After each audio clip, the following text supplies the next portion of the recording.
I'm your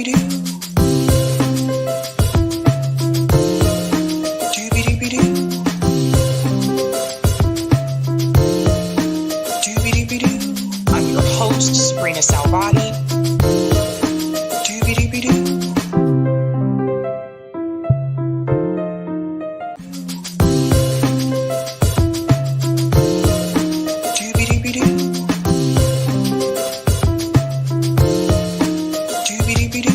I'm your host, sabrinasalvati.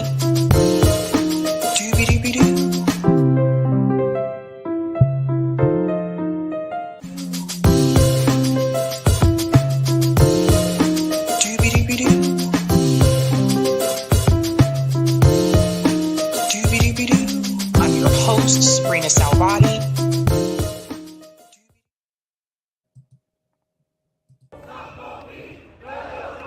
Sortons vite de l'OTAN. Sortons vite de l'OTAN. Sortons vite de l'OTAN. De l'OTAN.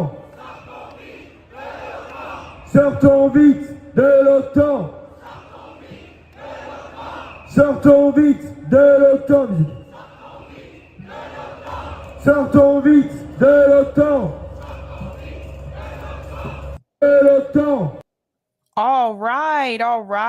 Welcome to Sabby's podcast. I'm your host, Sabrina Salvati. If you are new, I want to let you know that Sabby's podcast is a part of Revolutionary Blackout Network. You can catch me there on Tuesday, Thursday, and Friday, and you can catch me here Tuesday, Thursday, Friday, and Sunday. Shout out to everyone watching on YouTube, Rockfin, and Twitter, and welcome, guys. I don't know what's going on with StreamYard. Eric, when you look on StreamYard, do you see anything? Because YouTube says one thing, StreamYard is just, I don't know what's going on with StreamYard. It's being weird. But oh well. As long as you guys can see me, we're good to go. Okay, seems okay. So maybe it's just on my end. Okay, guys. So interesting stories today. That was just thousands and thousands of people marching through the streets in Paris, France. Now, that protest in particular is the No to NATO protest. Sarah posted this and she said, "Why is Western media ignoring the anti-NATO protest happening today in Paris, France? Thousands of people chanting, 'Let's get out of NATO quickly.'" So that's just one of the protests that are actually happening there, but it's not the only one. And we're going to get into some of these other protests that are happening in Paris as well. It's crazy times. But all I can say is, shout out to them. This is how you do it. They're not willing to back down to Macron. And I think that we can learn a thing or two from them. I want to give a quick shout out to everyone who is a Sabby patron. Shout out to you guys. Thank you so much for your support. You're doing the thing. If you're interested in being a Sabby patron, I have 5 categories: members, Sabbies, Sabsters, Sabinators, and of course, the ultimate. All of their names are listed here, and you can also see their names scrolling across the bottom of the screen. Welcome, and thank you guys so much for your support. Okay. We have a lot to talk about today. There's big news that has come out recently. I think the first story that we get into is being heavily ignored, or has actually been worded in a way to make it seem like what's happening in France is a bad thing. And so we're going to talk about that today, because I think, again, when it comes to protests in this country, I think that we can learn a thing or two from them. So let's go ahead and share that thumbnail. Yeah, StreamYard is just weird on my end. I don't know what's happening with it, but as long as you guys can see me, we're good to go. Okay, what are we talking about today? We are discussing Russell Brand and Cornel West's neoliberal future. That's right. Russell Brand and Cornel West actually had a discussion. I thought that was pretty cool. They're talking about the future of neoliberalism. And we're going to get into that discussion. I think it's really important for people to hear. I'm also going to discuss Ron DeSantis pivots on Ukraine. We're going to talk about why that is incredibly important, and also if that could mean that he is gearing up to run in 2024. So there is a poll question attached to the live chat. Go ahead and answer that poll for me. You get a chance to do so because I want to see what you guys are going to say. I have a couple of reasons why I think he may be getting ready to prepare for some type of run in 2024. And it's connected not just to his pivot in Ukraine, but also to Trump's announcement that's supposed to happen this Tuesday. I'm also going to discuss Politics Girl alarm. Who is Politics Girl and why has she gone viral? And why should you be concerned about the message that she is putting out? And last but not least, we're going to discuss France is on fire. That's right. France is fighting. The people are fired up and they are not ready to back down. So let's go ahead and get into the story about France. Now, a while back, I covered one of these protests that they had in France where their prime minister, Macron, had announced that he was going to increase the retirement age.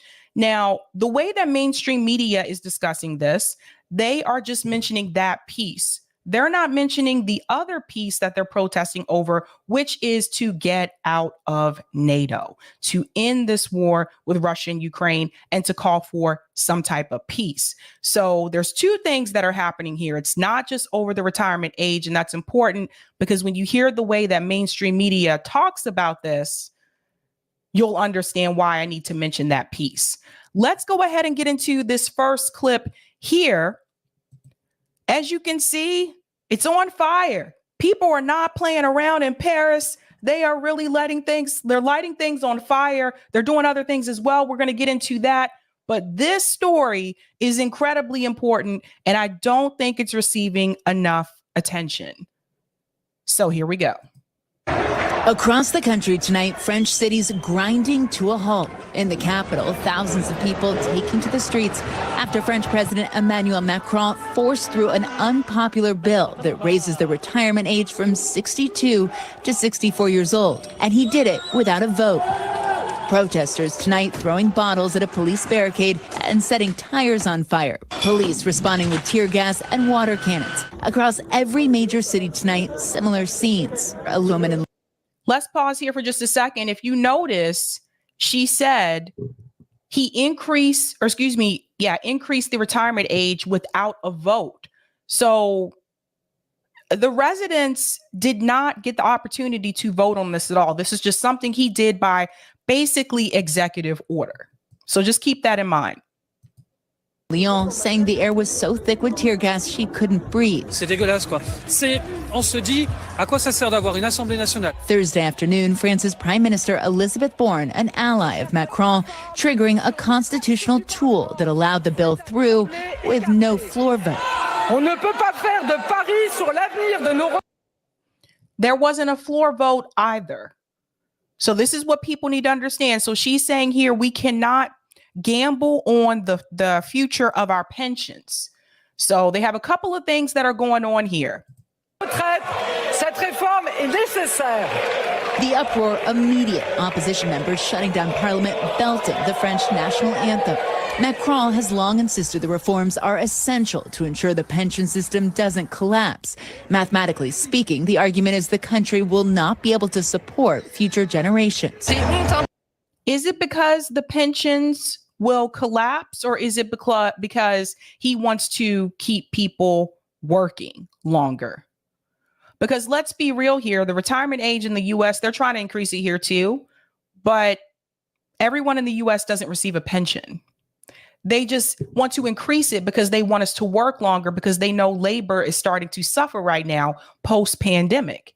So is it really because he feels that there aren't going to be enough pensions to give around, or that pension program is not going to last longer? Or is it because he wants to keep the French people working?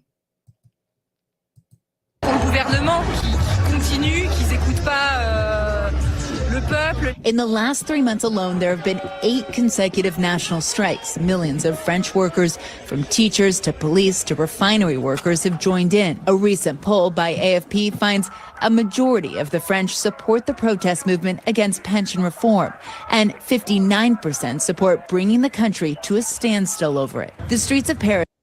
When we talk about a standstill, this is kind of what I was referring to when I discussed a general strike. They believe, 59% of them believe, if we need to stop production on everything, we're going to do it so that we can get what we want. If we want to stop working, all of us just go on strike, we're going to do it so that we can get what we want. Now, they don't want to use the words general strike because when you say that phrase, for some people, it can send out alarms, right? Of course, mainstream media doesn't want to say those words because they don't want to give the American people any ideas here. They don't want Americans here to start thinking, hey, maybe we could do something like that. And you're going to see that when I show you the clip from Case Study QB, because they talk about this in a negative way, not in a positive way. So you'll see here the garbage is starting to pile up on the streets because the garbage workers are like, yeah, we're not working. So if you have trash piling up on the streets like this, this can be a serious issue. The city is going to start to smell. This is going to attract more rodents. Let's just be real. But trash is a serious issue. Remember that when you see, the trash workers, the sanitation department, when you see them driving down the street, just understand that the job that they are doing is very much essential. Littered with trash, garbage collectors also striking, leaving more than 6,000 tons of waste on the streets, according to Paris City Hall. If we encounter more garbage, though, we'll probably visit other parts of the city because we don't want to smell it. France's civil aviation has asked airlines to reduce flights from Paris's Orly airport by 20% today. Travelers have been told to expect disruptions due to the strikes, but the unions and the protesters keeping the pressure on. We will continue, this man says. At the end of the day, our needs and our demands. Now, Tom, as far as what happens next, politically speaking, the opposition now has 24 hours to put forward a vote of no confidence. That's incredibly rare in France, but if it passes, it brings down not only Macron's government, but also the president himself. Out on the street, though, protests will continue. And actually, the protest down at La Place de la Concorde apparently is going to start moving up the Champs-Élysées. Across the country, protests tonight have brought cities to a standstill. And the unions, Tom, have announced they will protest and strike again tomorrow. Okay. So you see what's happening in France. This is what I was talking about. If we could have something like that happen here in the United States, where everyone just says, you know what? You guys aren't meeting our demands. We're not going to work anymore. So the garbage collectors will say, yeah, I'm not picking up trash anymore. It just is what it is until you meet our demands. This is why I say something like a general strike is actually much more effective than who you vote for president. Because once they're in there, you have no access to them anymore, and they're going to do what works for their donors. Now, Common Dreams reported on this. And it says, Macron resign. French protests intensify over attempt to force retirement age hike. This forced passage with the use of Article 49.3 must be met with a response in line with this show of contempt towards the people. That's coming from one of the union leaders. It goes on to say, make this a little bit bigger. Protests in Paris and across France have ramped up since President Emmanuel Macron's government on Thursday used a controversial constitutional measure to force through a pension reform plan without a National Assembly vote. So again, essentially, here we would call that an executive order. Fears that the Senate approved measure, which would raise the retirement age from 62 to 64, did not have enough support to pass the lower house of parliament. and it led to a Council of Ministers meeting during which Macron reportedly said that my political interest would have been to submit a vote. But I consider that the financial and economic risk are too great at this stage. Now, that doesn't make any sense. If he says that his political interest would have been to submit a vote, then he should have submitted a vote. It goes on to say, after the meeting, French Prime Minister Elisabeth Borne announced the decision to go with the nuclear option, invoking Article 49.3 of the French Constitution, a calculated risk considering the potential for a resulting motion of no confidence. Members of Parliament opposed to the overhaul filed a pair of no confidence motions on Friday, and votes are expected on Monday. Although unlikely, given the current makeup of the legislature, passing such a motion would not only reject the looming pension law, but also oust Macron's prime minister and cabinet and likely lead to early elections in France. So if they were to push back on this, this could actually remove his prime minister and his cabinet. Their laws are a little bit different than the laws that we have in the United States.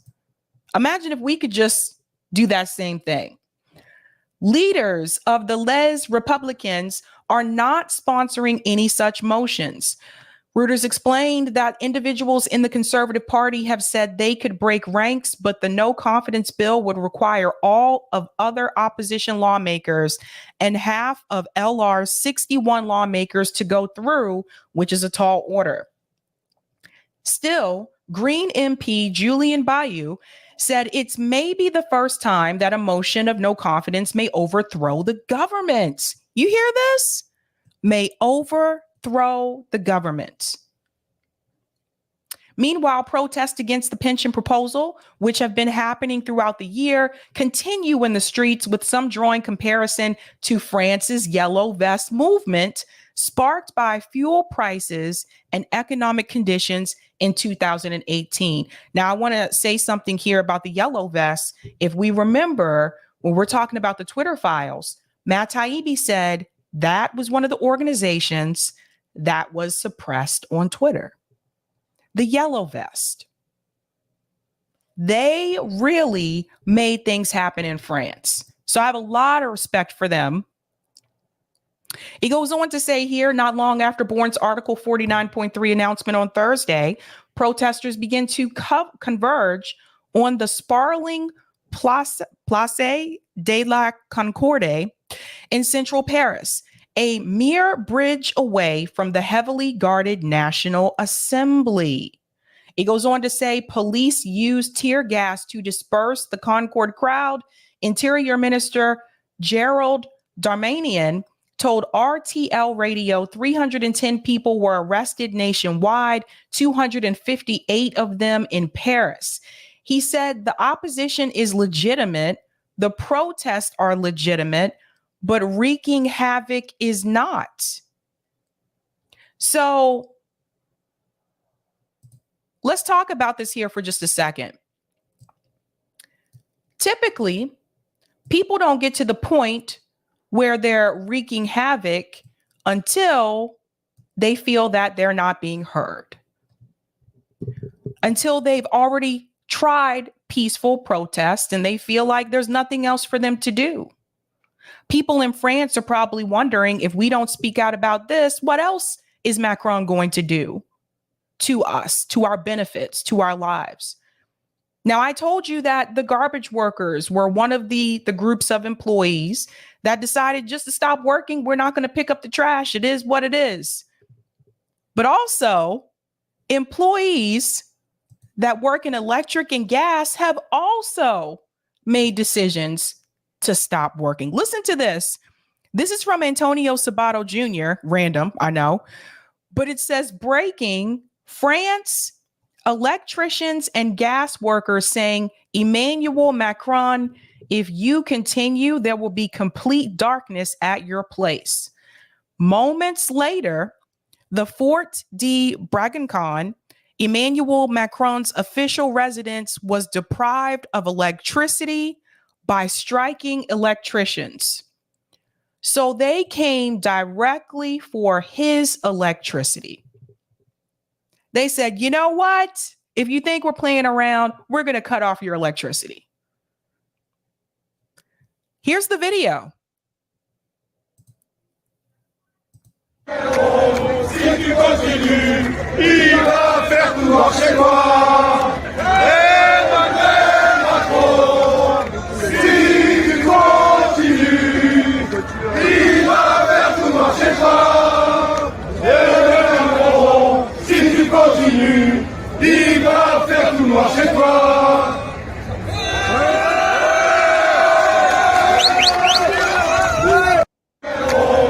So this is right outside of Macron's residence here.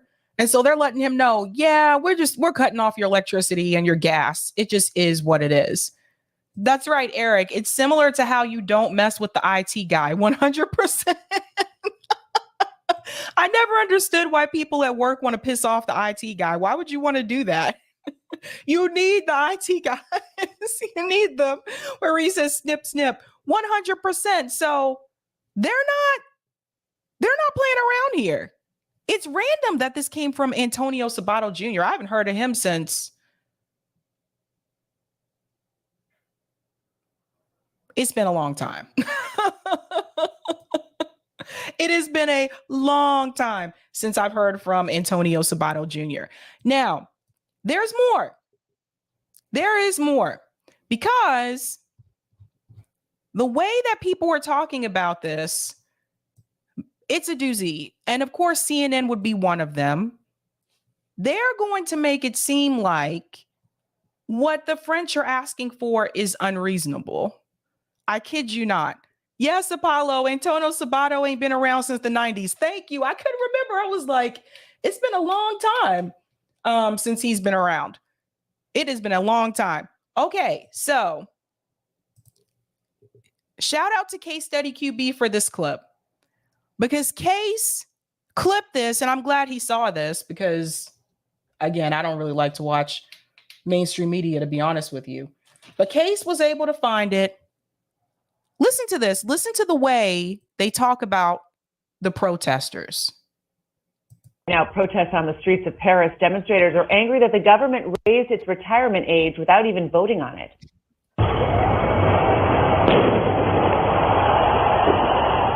Some French fury on display. Look, French retirees have probably the most generous benefits in the world, and workers are.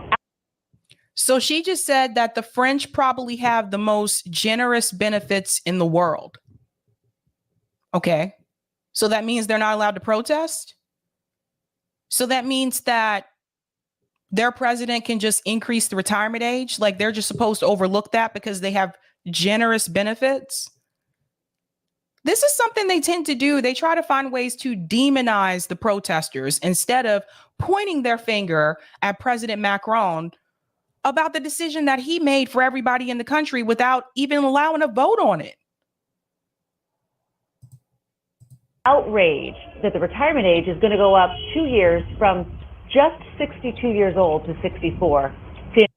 Notice how she frames it. It's going to go up from just 62 to just 64. And they're doing this on purpose because, like I said, they don't want Americans to get the wrong impression. There's already been talks of our politicians wanting to increase the retirement age. They don't want people to get any ideas. They don't want people here to start getting any ideas. Don't you guys start thinking about this. You have it good, even though we know that we don't. They want us to believe that we do. And Sam Kiley joins us live from Paris. Sam, protesters blocked Paris's inner ring road earlier this morning. I see the garbage line, stacked up behind you. Hell hath no fury like a French retiree scorns. Well, yeah, I mean, I think that there are two things going on here. You've got, first of all, yet another attempt by Emmanuel Macron, the French president, to try to force through these pension reforms. The country says it's got a 12.5 billion euro, very similar sort of figure in dollars deficit when it comes to the funding of pensions. These are pensions that those in work have to pay a supplement for those leaving work. So raising the age by 2 years is something that for the French really strikes for many of them, and 2/3 of the country are against these reforms, very much at the heart of their way of life. Now, yesterday we saw these spontaneous demonstrations across the country. There were several thousand here in Paris. More than 300 people have been arrested, though, in these demonstrations, and they were spontaneous, partly in response to the effects of these strikes, but also, or rather of the pension plans, but also because Emmanuel Macron's government forced this through without a majority in the National Assembly here. See, notice again, they're not mentioning anything about the other piece of the protests, about them wanting to leave NATO, about them wanting to end this war with Russia and Ukraine. Notice how they're only talking about the pension piece. This is why it's important to listen to independent media. This is exactly why, because my friends, they seem to think that this is all this is about, is just about the pension. I just showed you at the beginning of the show the protest against NATO, but CNN doesn't want to mention that. Again, that's on purpose.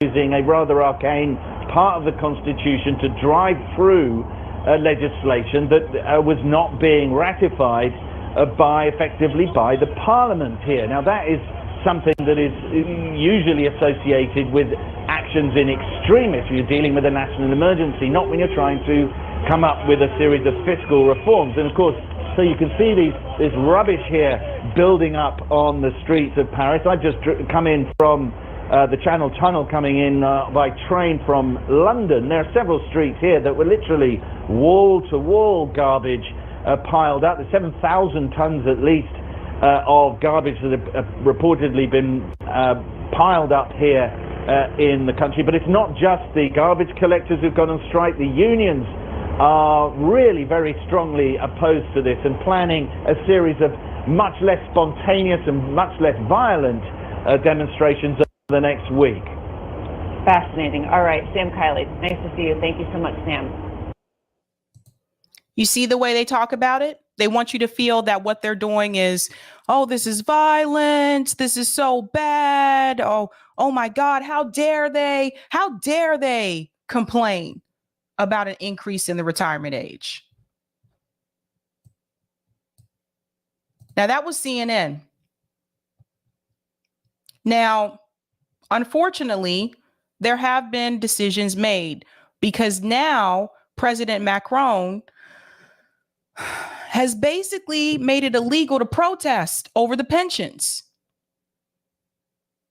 I kid you not. Listen to this. Now, do I think that the French are going to listen to him? No, I don't. I don't think so. I think they're totally fine with being arrested. I mean, what is he going to do? Is he going to make the garbage workers go back to work? Is he going to make the electricians go back to work? Is he going to force them to work? Listen to this. French authorities have banned protests in Paris, which has seen demonstrations over the past few days. So this was reported today.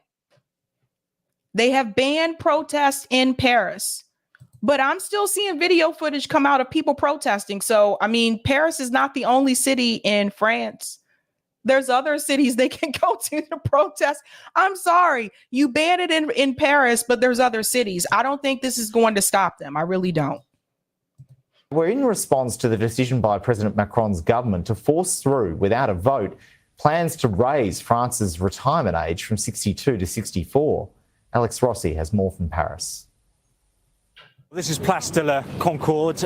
Over here, you can see the lower house of Parliament. That is, of course, where the French government forced through this legislation using special constitutional powers. And that's one of the reasons that people across France are so very angry. And it's hard to overstate, really, just how furious people are about the raising of the retirement age. At the moment, it's 62. It's going to go up to 64. But part of the sort of French ideal, part of what really cuts to the core of being French, is the idea that you can have a very comfortable retirement and a state pension. Now, the problem the government says with all of that is that people across the country are getting older, the demographic is changing, and as a result of that, people are going to have to work longer to pay for it all. There are fewer workers, and their answer is to raise the retirement age.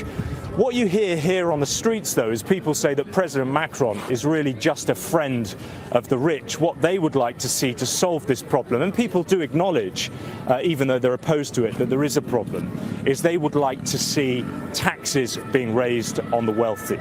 Now, in terms of the unrest, we've seen over the last couple of days very big protests here on Place de la Concorde.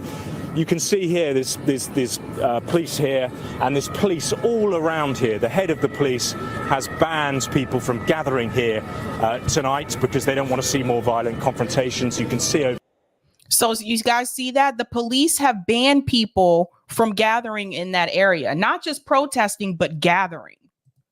Here that policemen are checking people's ID papers. There are plenty of people out here tonight, but many of them are tourists or families just enjoying their Saturday evening, but they've been banned from gathering here.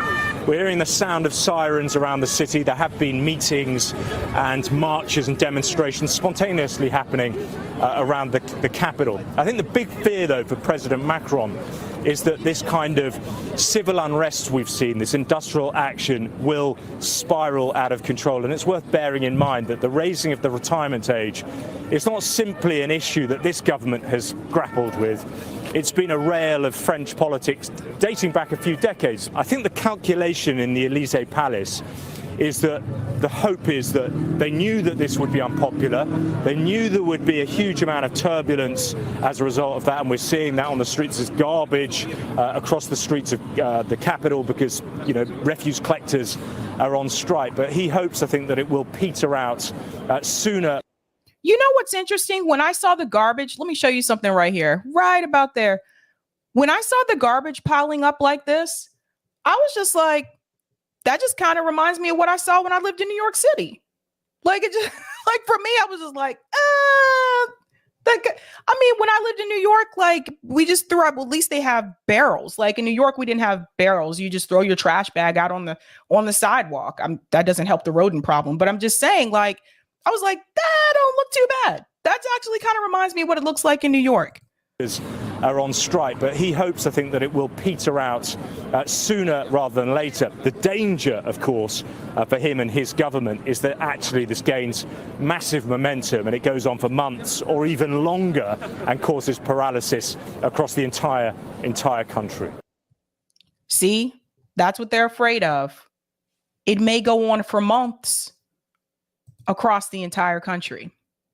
When they protest over there, they do not play around.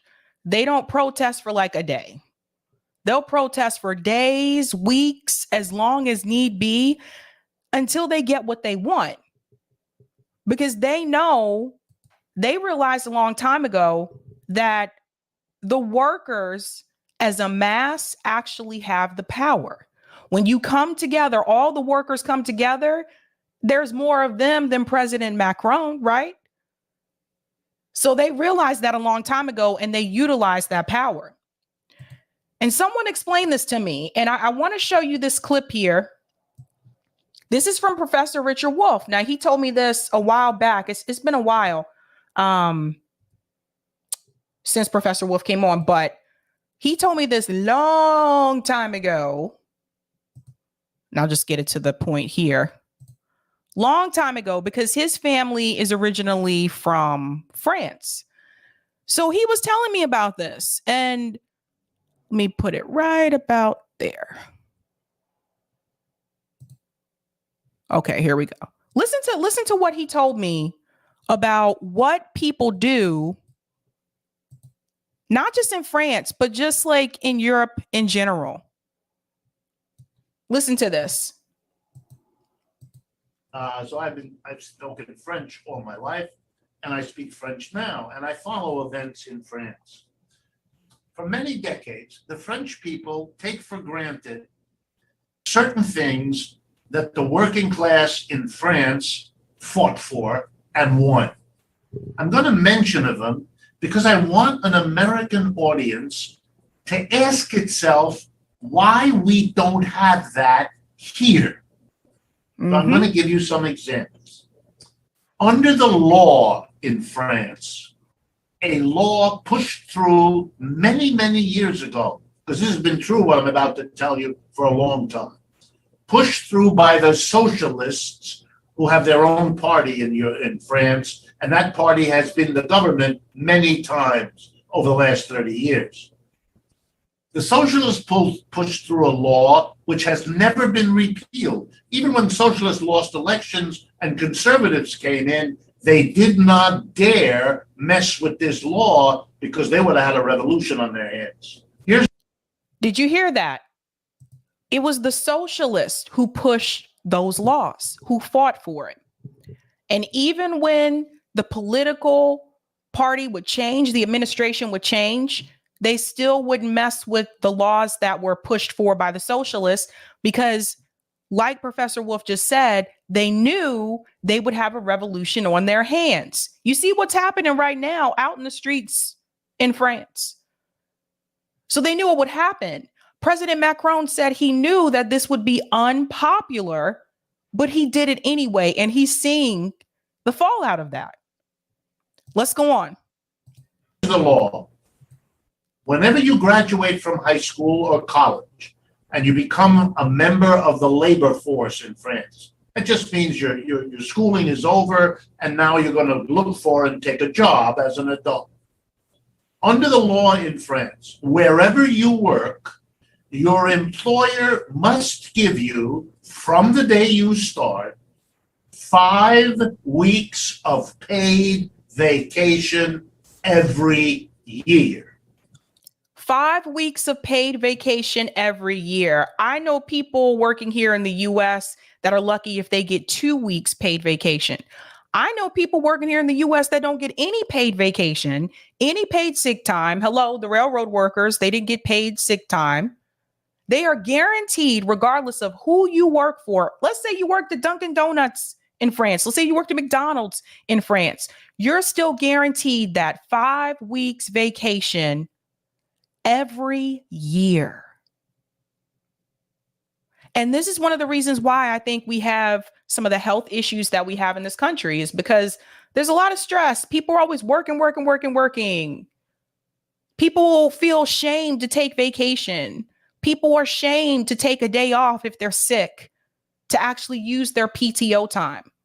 There's this sense of embarrassment that can kind of come with that in this country. And it really does not make any sense. You're supposed to rest.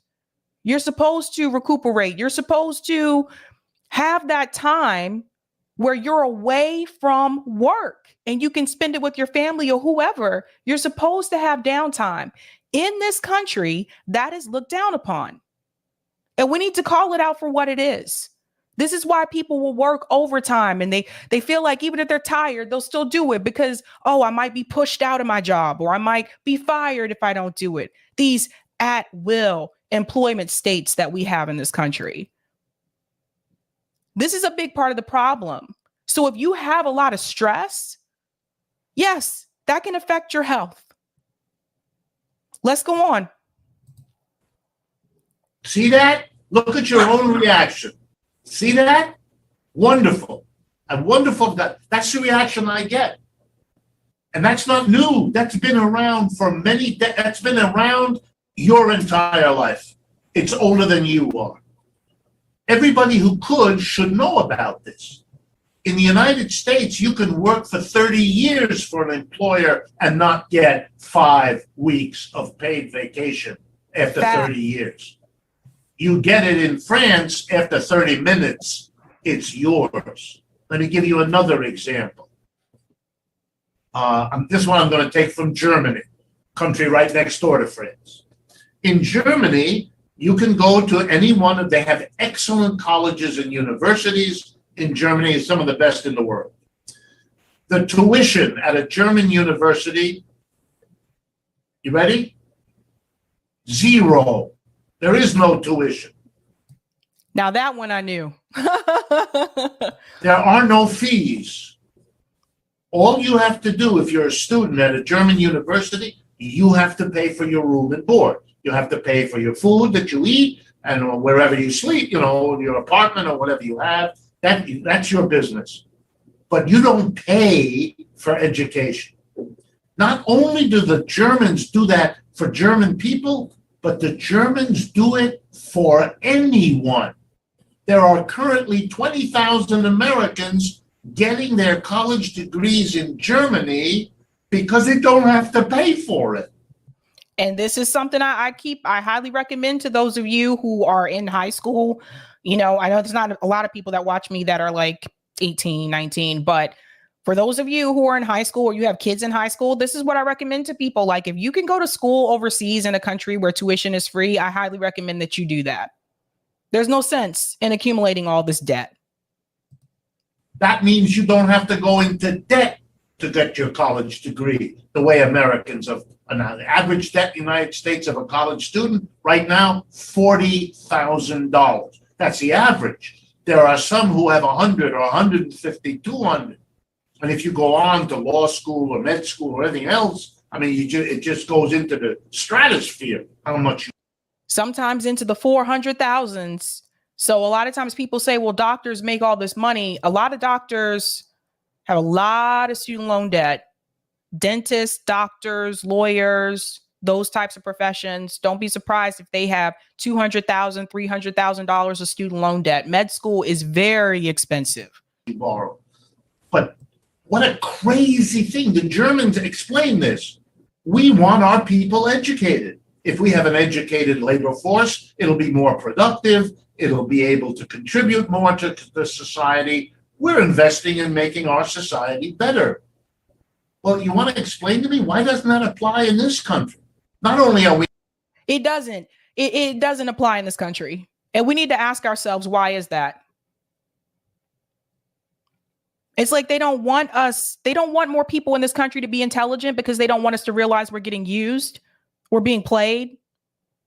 They don't want more people to be intelligent in this country because they don't want us to realize that we're being exploited by these employers.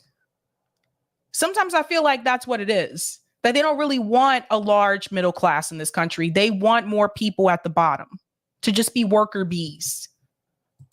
Not making it easier, but the prices of college have gone up faster than inflation, which is why everybody has to borrow to go to school these days, which means you graduate with a big debt load hanging over you. I still teach, so I talk to my students. They're not getting married. They're not having children because they can't work it out. Neither the young men nor the young women, because they're being burdened. When I went to college, I didn't have to borrow money. My parents didn't have much money, but I had a job in the summer and I managed it. I didn't have to borrow. If I went to school today, of course I'd have to borrow. That's the big difference for people back then. Like Richard Wolff just told you, his parents didn't have a lot of money. But I have noticed talking to people that went to college during that time, they were able to work a part-time job and pay for their tuition. You can't do that today. That's a big part of the problem. I want to get to the part here where he talks about, when I ask him what advice would he give to us. I'm going to get to that part because I thought that piece was really important. Yeah, I think this is the part.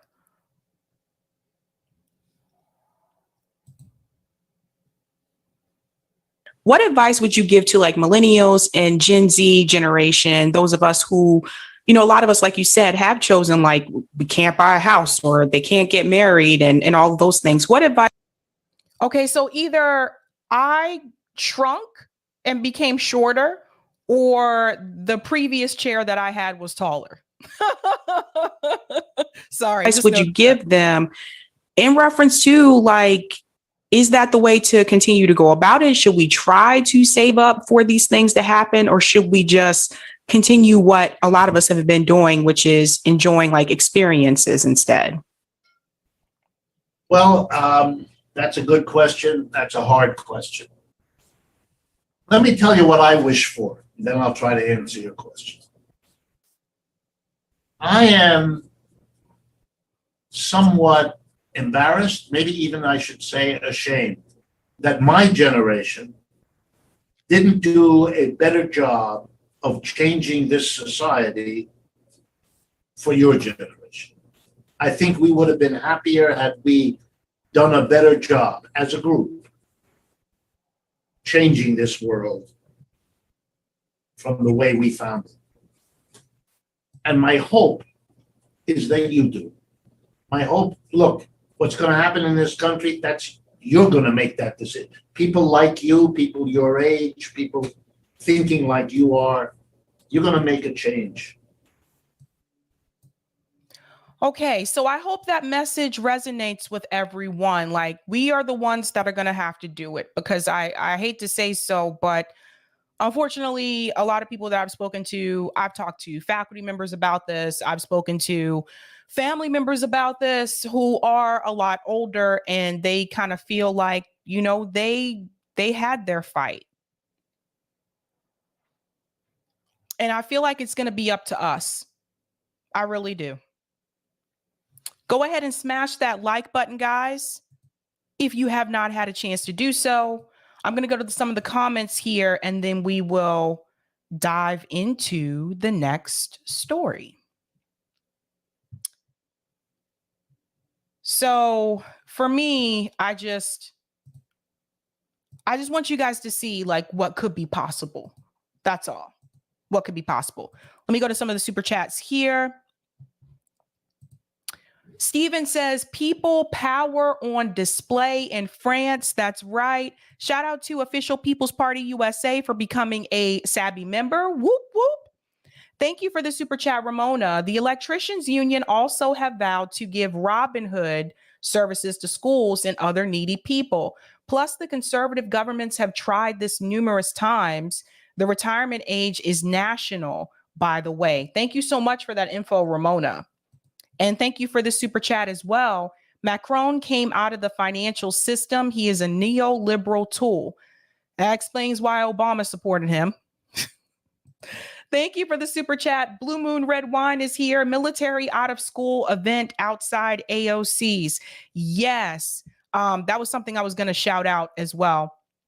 That's happening tomorrow. You guys probably heard about this if you're on Twitter, but yes, AOC is trying to host an event at a high school to recruit high school students to join the military. It is absolutely ridiculous.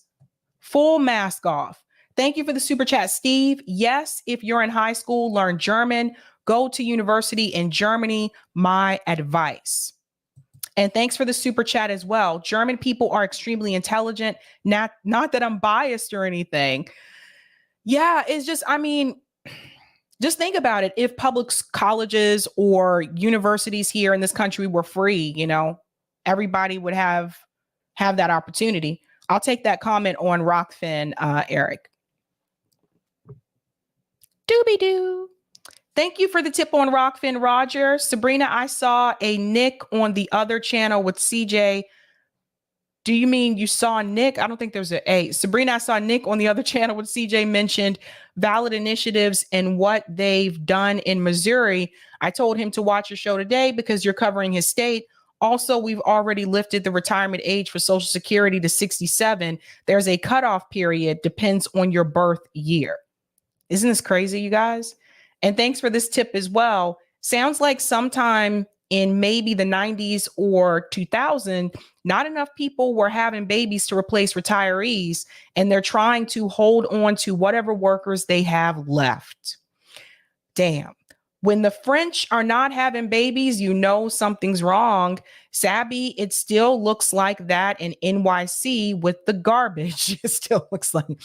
And thanks for this as well. Sab, paid vacation is a low bar to reach for, since all you are getting is the same paycheck you would have gotten that still go to paying same bills and nothing is spent on the vacay. What's needed is to take the example of an Xmas bonus, which is an extra check that we get to spend on presents, and apply it to vacay via vacation bonus in addition to paid vacay check.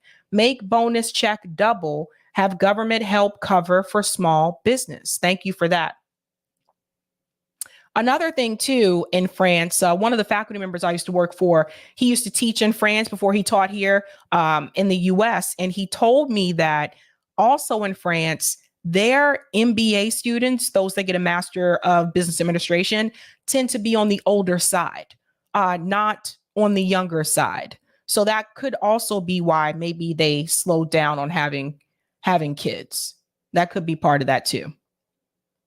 Okay. We are going into our next story. If you have not heard of Politics Girl, you are going to hear of her now.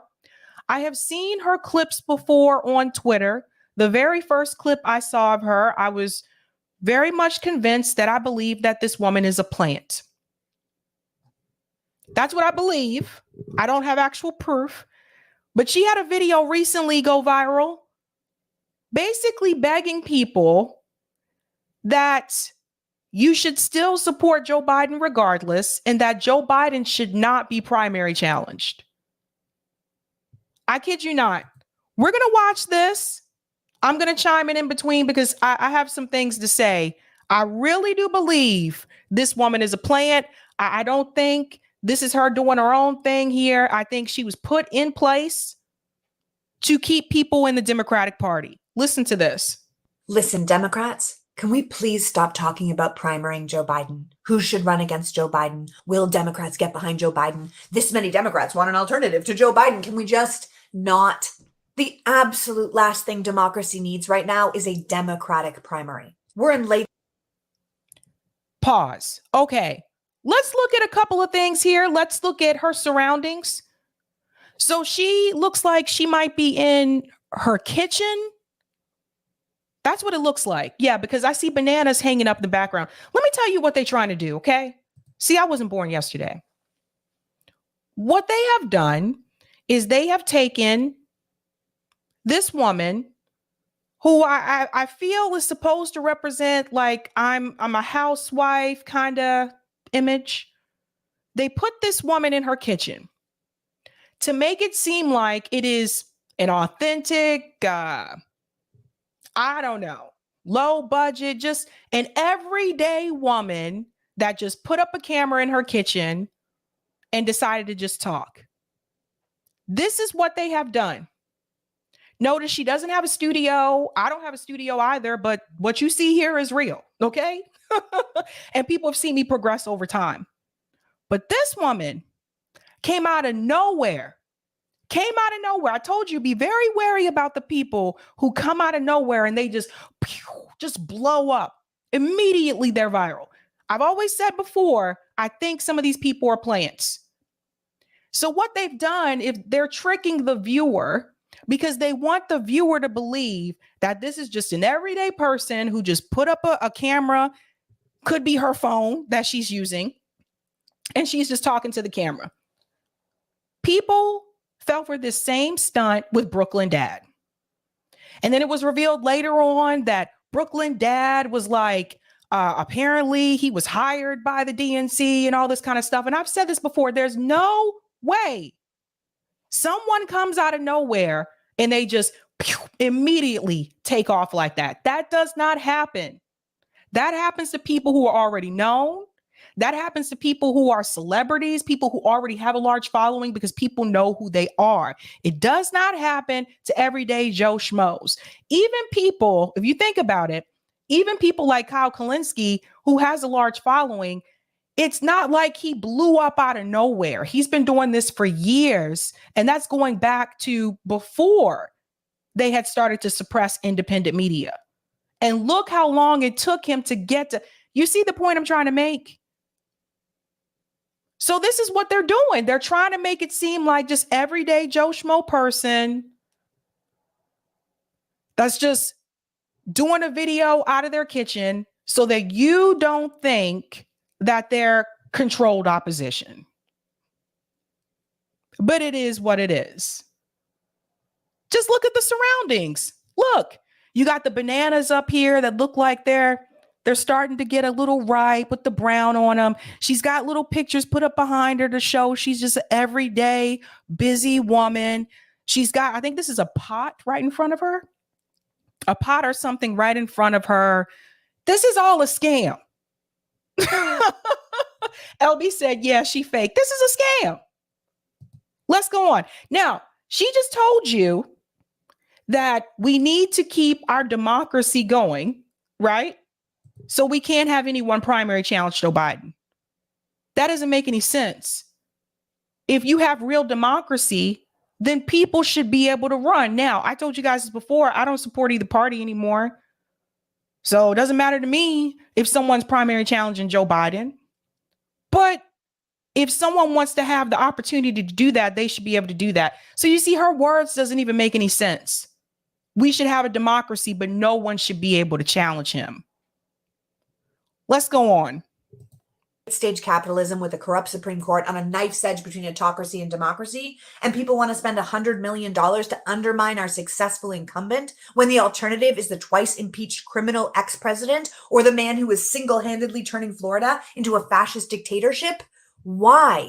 I know people are excited for fresh young leaders with bright new ideas, but those fresh young leaders will never get a chance if we don't protect democracy now.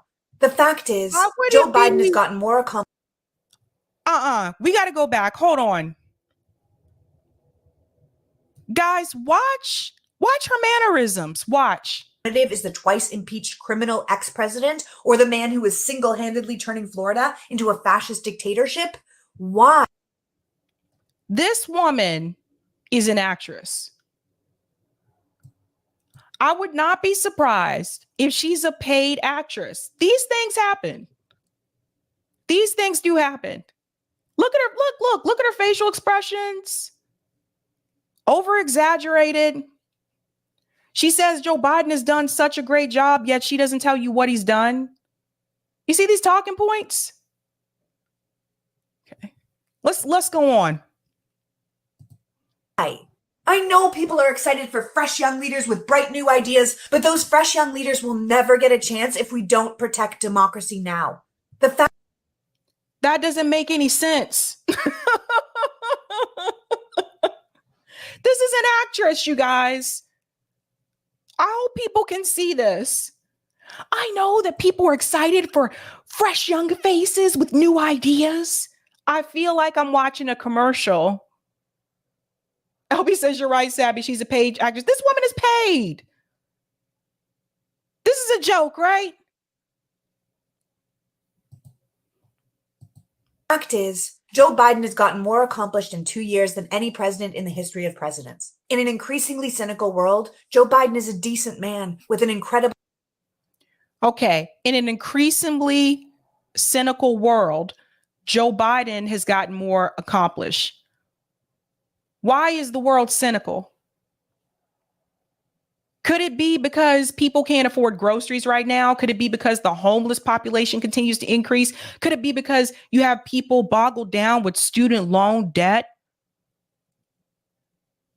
You see, this is the part I want people to push back on. She admits that the world is cynical, but she doesn't go on to tell you why the world is cynical. She says that Joe Biden is a decent man without telling you what makes him decent. What does make him decent? Is it the crime bill?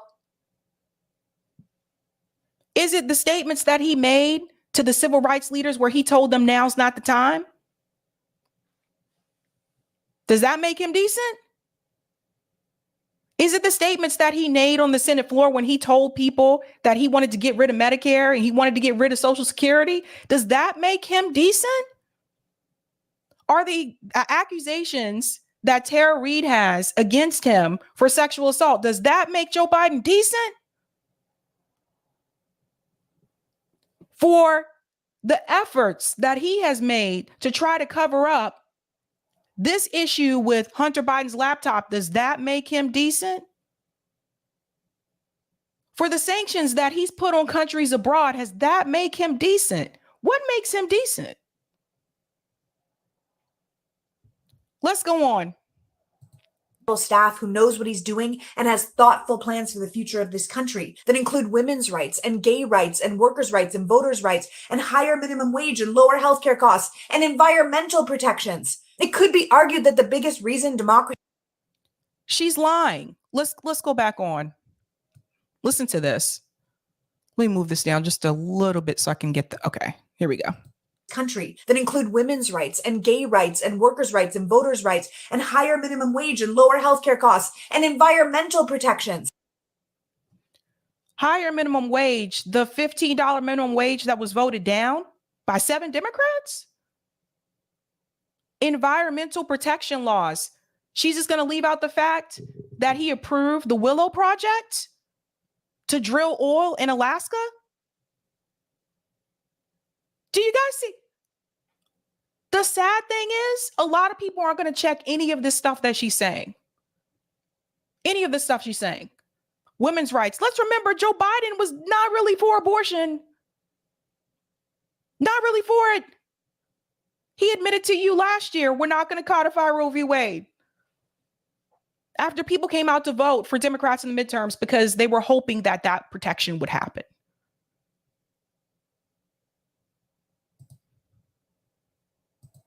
It could be argued that the biggest reason democracy is winning in this David and Goliath story in Ukraine is because Joe Biden had the foreign policy experience and humility to gather world leaders together and build a coalition to support them.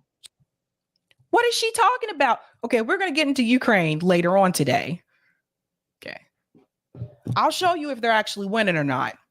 We're going to get into that. She's just saying a lot of fluff without giving details. You could put this woman on an infomercial. She is not real. Ay, ay, ay. He can run on all of that. We don't need to replace him. We need to.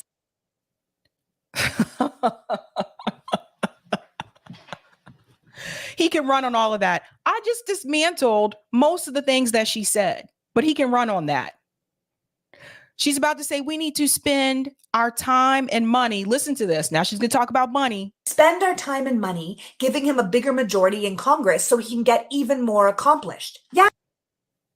He had a majority in Congress. The Democrats had the House. They lost the House. He had the majority in Congress. Notice what she just asked you to do without saying donate. She said, we need to spend our time and our money. So here she goes asking you to donate money to the Democratic Party. You see how this works? Don't spend your time and money on direct action. Don't spend your time and money on mutual aid. Spend your time and money on helping him get a bigger majority in Congress. You cannot tell me this woman is not paid. Look at the facial expressions. Actress, infomercial, commercial. He's old. He talks old. He's a goofy grandpa who says things like malarkey. Who cares? By every measurable metric, he's old. He talks old. He's a goofy grandpa. There's a difference between being old and having cognitive decline. And we can see the difference with Joe Biden.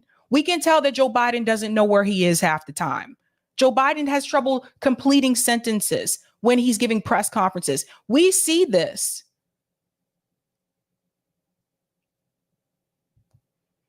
Whew. He's an excellent leader. If we didn't have lying. How?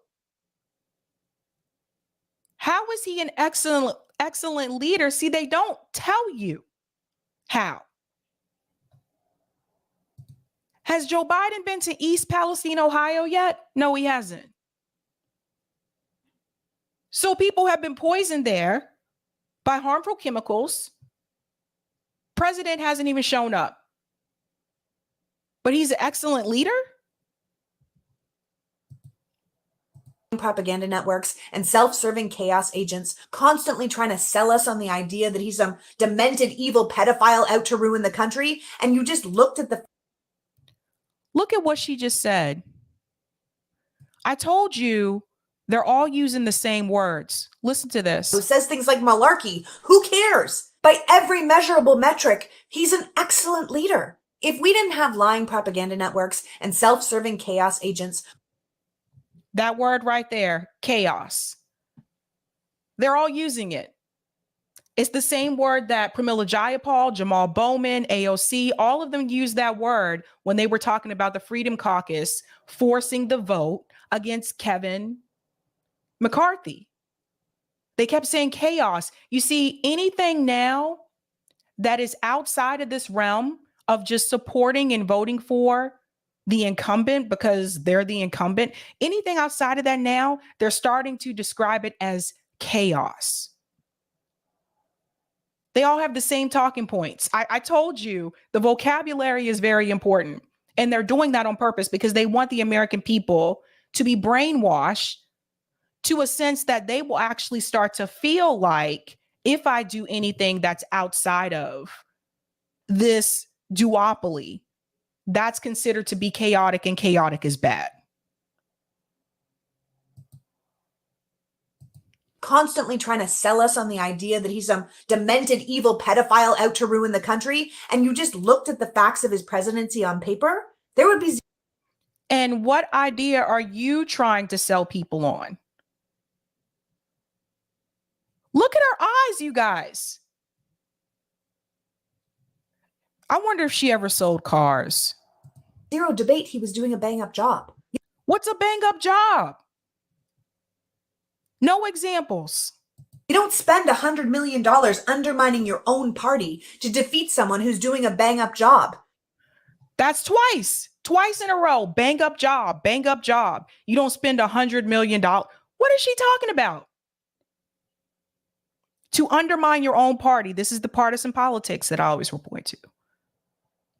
This is the partisan politics in the sense that you're just supposed to support who the party selects, and that's it. You're not supposed to recommend anyone else. You're not supposed to support anyone else. That's chaotic. You run your successful sitting president, and you spend the resources you would have spent on a primary building the infrastructure that will defeat your opposition. Why do we need to spend money to help Joe Biden? Why do we need to do that? We don't. Oh my God. You know, the party who wants to take your vote and force you to have a baby and tell you what you can read and what you can teach and what you can know. The people. You see what's happening? And this is not to say there aren't criticisms of the Republican Party, but let's be real. The Democratic Party, they didn't codify Roe v. Wade into law. They had plenty of years to do that, didn't do it. You want to talk about the parties that tell you what you can teach? I hate to tell you this, but take partisan politics out of it. As someone who's worked in education, there's this thing called the school board, and there is a curriculum, and you have to teach what's on the curriculum, regardless if you're Democrat, Republican, etc.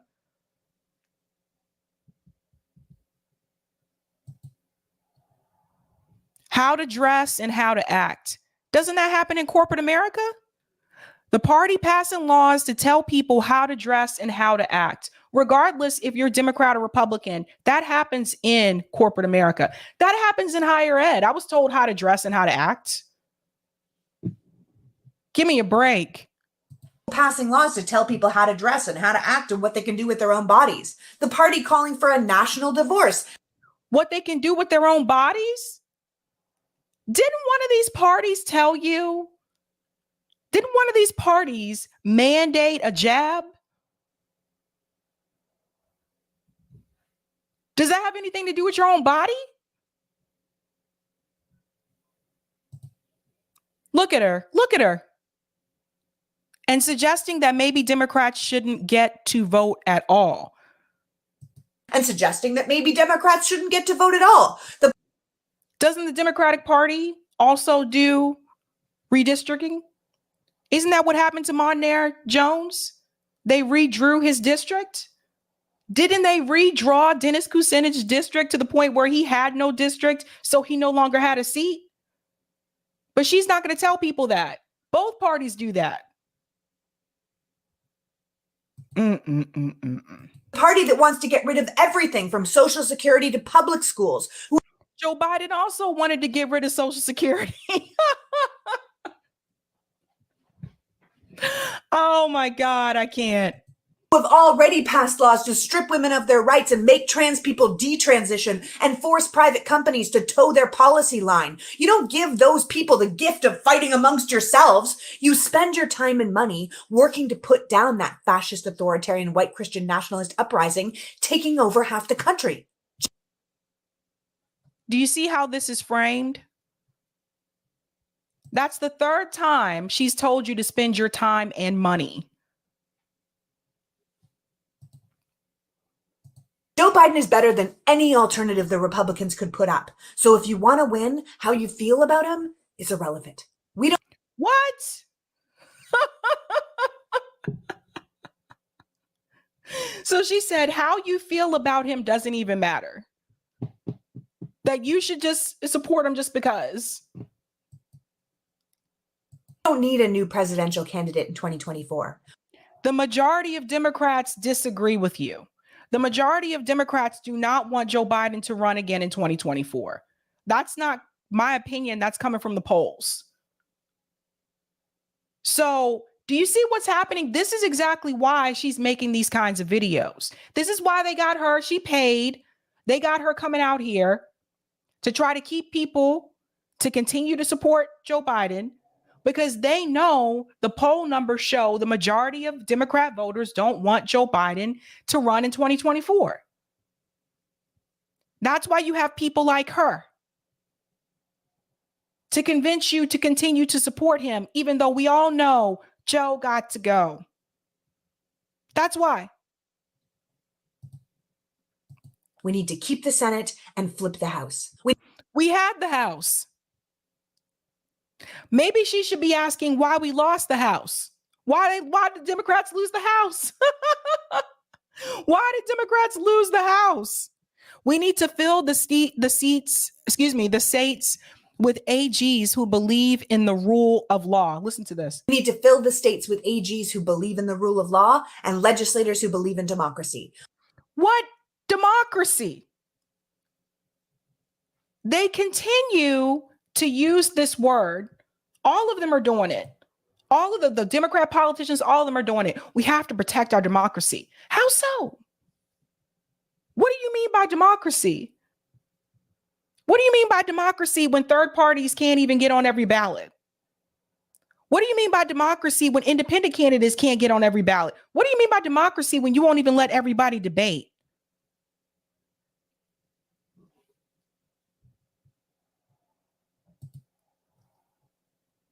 We need to pay attention to our school boards. Our current president is successful and he can win. Successful how? And if he can win, why do you feel the need to do this video? If there is no doubt in her mind whether or not Joe Biden is going to do well in 2024, why is she coming out with these videos? We need to pick our battles right now. And a Democratic primary, it just isn't one of them. What? See, this is a problem. This is a problem. We need to pick our battles right now. Who is she to tell the American people what your battle should be? For some people, their battle is healthcare. For some people, their battle is their employer. And they're trying to find ways to leave their job because it's not a good place to work. For some people, their battle is their pay. For some people, their battle is paying for groceries right now, paying for gas, putting food on the table, finding a place to live. All these tent communities popping up across the United States of America. And she's here to let you know that this should not be your battle. While she talks to you from her kitchen. That's right, John to Emily. We don't have a democracy. No. So she's basically telling you, especially for those of you who are working class and those who are poor, sorry, poors. Now's not the time to fight. You ever notice that? It's never the time. It's never the time. Now's not the time. Joe Biden said to the civil rights leaders, now's not the time. Ro Khanna told Breonna Joy Gray, basically, now's not the time to fight for Medicare for all. We have a better chance in 2028. It's never the time. Jamal Bowman, when he was approached by protesters recently, I'm playing the long game. Never the time. He said it wasn't the time to fight for human rights. It's never the time because they never wanted to be the time, because they don't plan on doing it. Sorry, not sorry. Sorry, not sorry. So Kitchen Karen, she's come out of nowhere. She's come out of nowhere and she seriously just blew up. One, she's positive about Joe Biden, so that's really going to help her. But you cannot tell me this woman is not paid. I think she's in the same category as Brooklyn Dad. They're pulling out all the stops, you guys. They're pulling out all the stops. And like what they do, like I said before, let me show you. They have her in her kitchen to make it look like she's just some regular chick on the block in her kitchen, just streaming from her phone or whatever, giving you advice about what you should do come 2024. They did the same thing with Brooklyn Dad and he was outed, and I'm pretty sure she'll be outed too. What's this called? As Kitchen Karen. Kitchen Karen. That's like, I don't get this. And her over-exaggerated facial expressions. I think that woman is an actress. I really do. Thank you for the super chat, Zach. How do you think Maura Healey is doing Sabby? Not too good from what I've seen so far. Maura Healey doesn't want the teachers to be able to go on strike, so thank you for the super chat. Yep, X. Before I leave, when it comes to politics, girl, just like with Brooklyn Dad, she's a paid DNC shill. She works for the Midas Touch Group. I remember them. Look them up on Open Secrets. They are a pro-Democrat propaganda outlet. Yes, I remember hearing about them. You guys see, this woman she's an actress. She's Black. Her and AOC have the same acting coach. LOL. Roger Meadows, thank you for the super chat. She is utterly false, filled with complete fiction. Thanks for the super chat, Steve. Political girl is propaganda. Yes, yes. This is just, thank you, M. Smith, for the super chat. The way he's treating Ohio is decent. Great guy. And thanks for the super chat, Steve. Kitchen Karen fits. Yeah, look, especially nowadays, you don't blow up like that on YouTube coming out of nowhere and you're doing political discussions. You don't. She's a plant. She is a plant. I'll take that comment on Rockfin, Eric.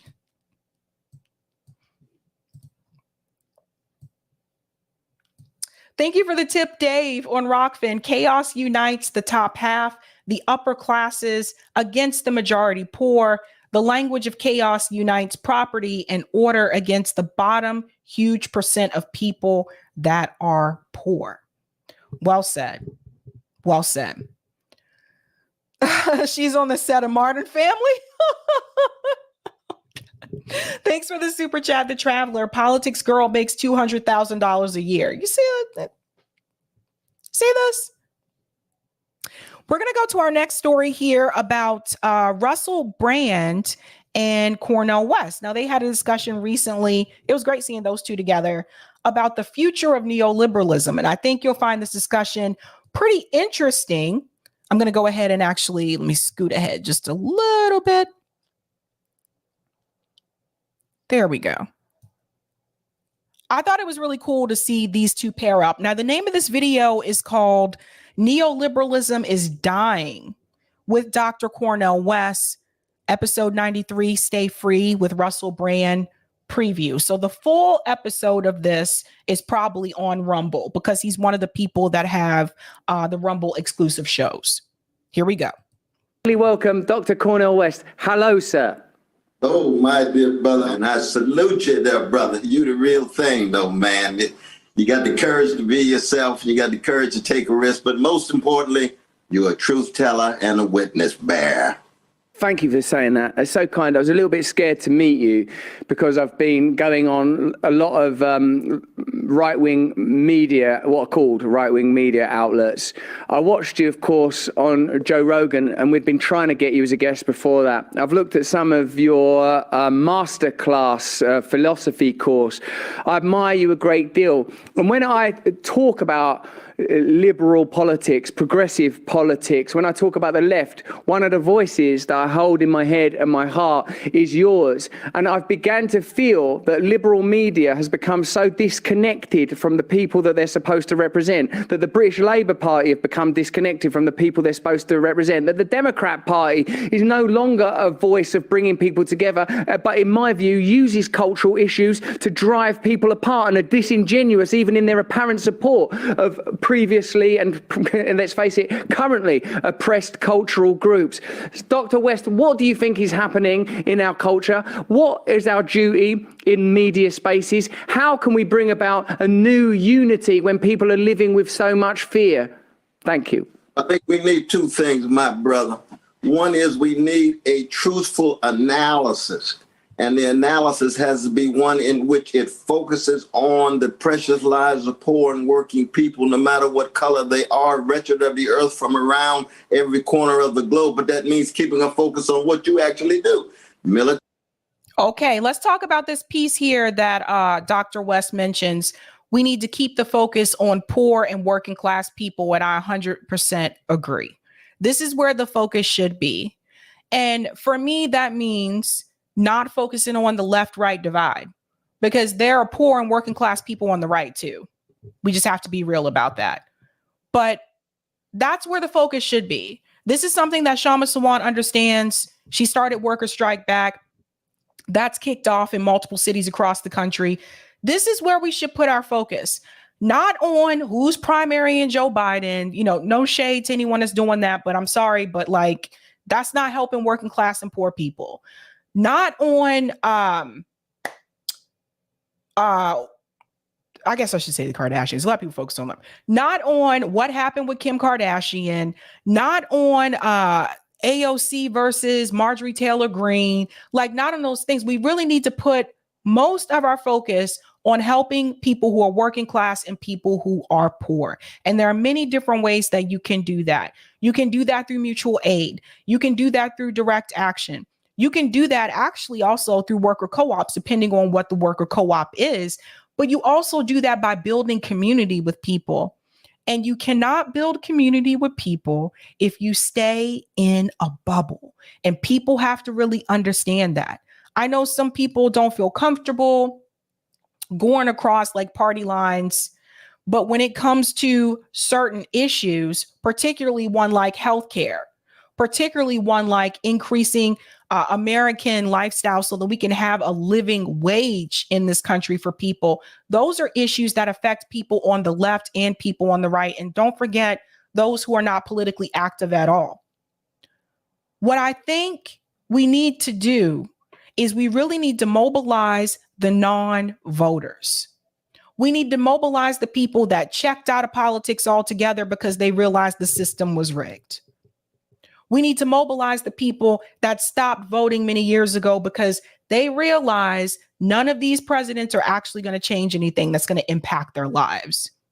We need to mobilize the people that may be registered independents, but they also kind of checked out because they realize if I'm just going to vote Democrat or Republican, what's the point of being independent?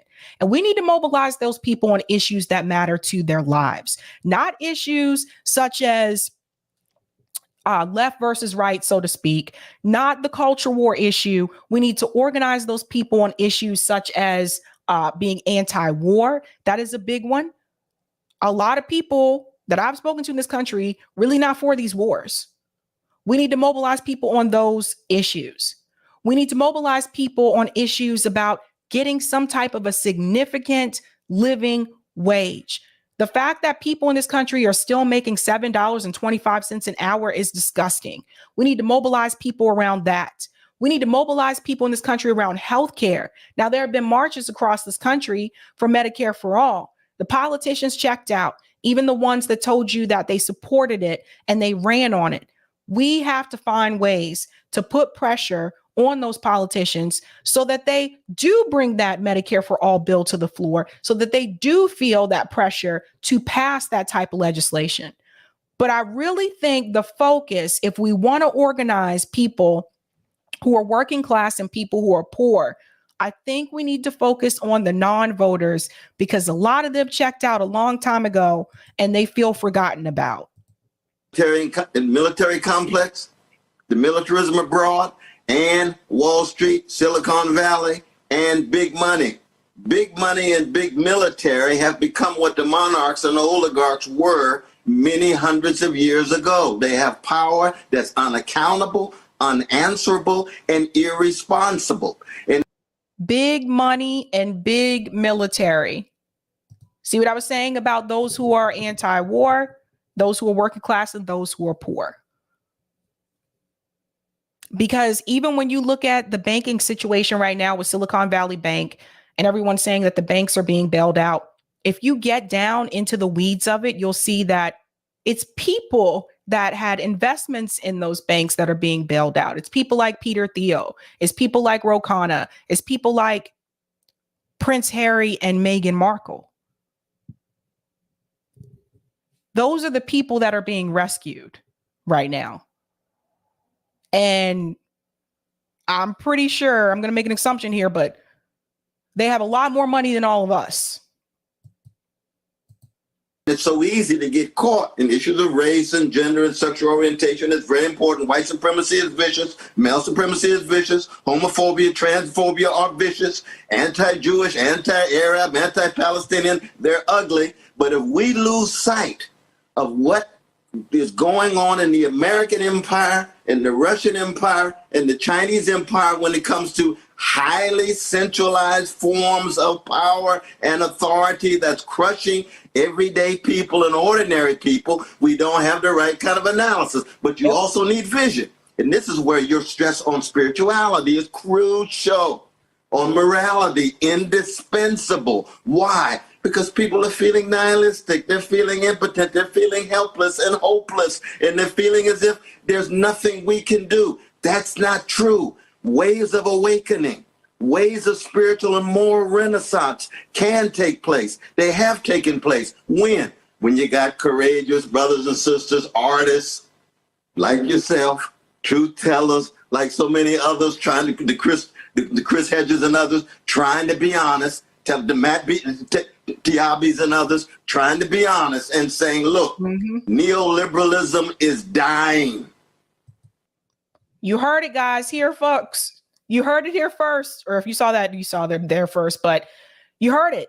Neoliberalism is dying. People are starting to pay attention to their material needs more. And I think the elite find that to be very threatening. I really do. I think that there's a reason why you're seeing CNN refer to the protests in France in such a way that actually demonizes the protesters. How dare they ask for anything? They already have some of the best benefits. You see how this is all connected? It's the media, the mainstream media. You have the elites, you have the bankers, you have the politicians, you have the mouthpieces for the politicians. All of these people work together to stop you and me from actually getting anywhere in this country. They have destroyed the middle class and they don't care because they're still paid. And even if they were to lose their job tomorrow, or if they were sued tomorrow, like we talk about Norfolk Southern, they're being sued by the state of Ohio, they will still be fine. These companies have a lot of money and shares as well. They have stock. They're not going to go under. It would take a lot for a company like BlackRock to go under. You know what I'm saying? They own almost everything. It would take a lot for a Vanguard group to go under. And they know that. So even when these companies get sued, if they have shareholders like BlackRock and Vanguard, they're still going to be okay. Replace them with one of us. What if we lost our job? If you lost your job tomorrow, would you be okay? Do you have enough stashed away for a rainy day? Would you be able to pay rent next month if you lost your job tomorrow? This is why we need to really focus on this and not these things that keep us divided every time. Neo-fascism is escalating. The American empire is wrestling with spiritual decay and moral decrepitude, in part because centralized power at the highest levels of our economy and tied to military, with its politicians bought off by big money and war profiteering elites, are making citizens feel as if they are nothing but consumers, nothing but commodified entities. So that truth-telling and the visionary work becomes crucial. And that's what I've seen you do over these years, though, brother. I'm telling you, man, it's a beautiful thing to behold. This is why you need people like, you need to have the truth tellers. You need people like a Russell Brand. You need people like a Glenn Greenwald. You need people like, and as much as people get mad at Jimmy Dore, you need people like a Jimmy Dore to cut through the bullshit. You need people like Matt Taibbi to cut through the bullshit. And that may mean that they may get smeared. They will get smeared. And mainstream media usually is the main culprit. But if these people are being smeared the way that they're being smeared, you need to ask yourself why. What are they saying that mainstream media doesn't like? What are they saying that billionaires don't like? What are they saying that makes them so nervous? Think about that. Thank you for saying that, because your praise is a meaningful balm at a time where I've felt, if not attacked, because I also get a lot of love. I come from a world of entertainment, so I'm somewhat praise oriented, I have to be honest. But I have felt, sometimes I felt, am I doing the right thing? Is this the right way to conduct this conversation? You've brought up so much, even in your first response there. I've been considering for a while that materialism, rationalism, and post-Enlightenment values have led inexorably, even if inadvertently, to a state of nihilism such as you describe, that is very difficult with populations of scale to instantiate a centralized set of values, ethics, and meaning. And it appears that this divisiveness that I feel that somehow the culture is benefiting from has become worse and worse in recent years. A few just like placeholder arguments to consider, Cornel, as we hopefully advance our conversation, sir, is my friend Adam Curtis, the documentary maker, who said, no one ever made a left-wing case for Brexit. No one has, and I would add to that, no one has ever considered what the emotional timbre of Trump was, what it is that he reaches in people, what it is beyond the rhetoric and divisiveness, what it is within that emotional quality that is reaching people. Given that this is a contemporary news show that we are streaming right now, it's worth bringing up an issue that's becoming somewhat defining of our time, the January 6th insurrection. It seems impossible to say that both those events and the Black Lives Matter uprisings in the summer of the murder of George Floyd are in a sense a demonstration of the problems that centralized authority will always bring about. That until we have a time where people that corral around these separate issues, these separate publics, if these separate publics cannot recognize that ultimately they have to confront the same authority, we will not experience the kind of unity that both of us apparently crave. How do you think we? Right. We all have to understand at some point that we are all under the same boot. We're all being stepped on by the same people. Some more so than others, but we have to understand that. And I think once everyone comes together to understand that, that's how you have a class movement. That's how you have it.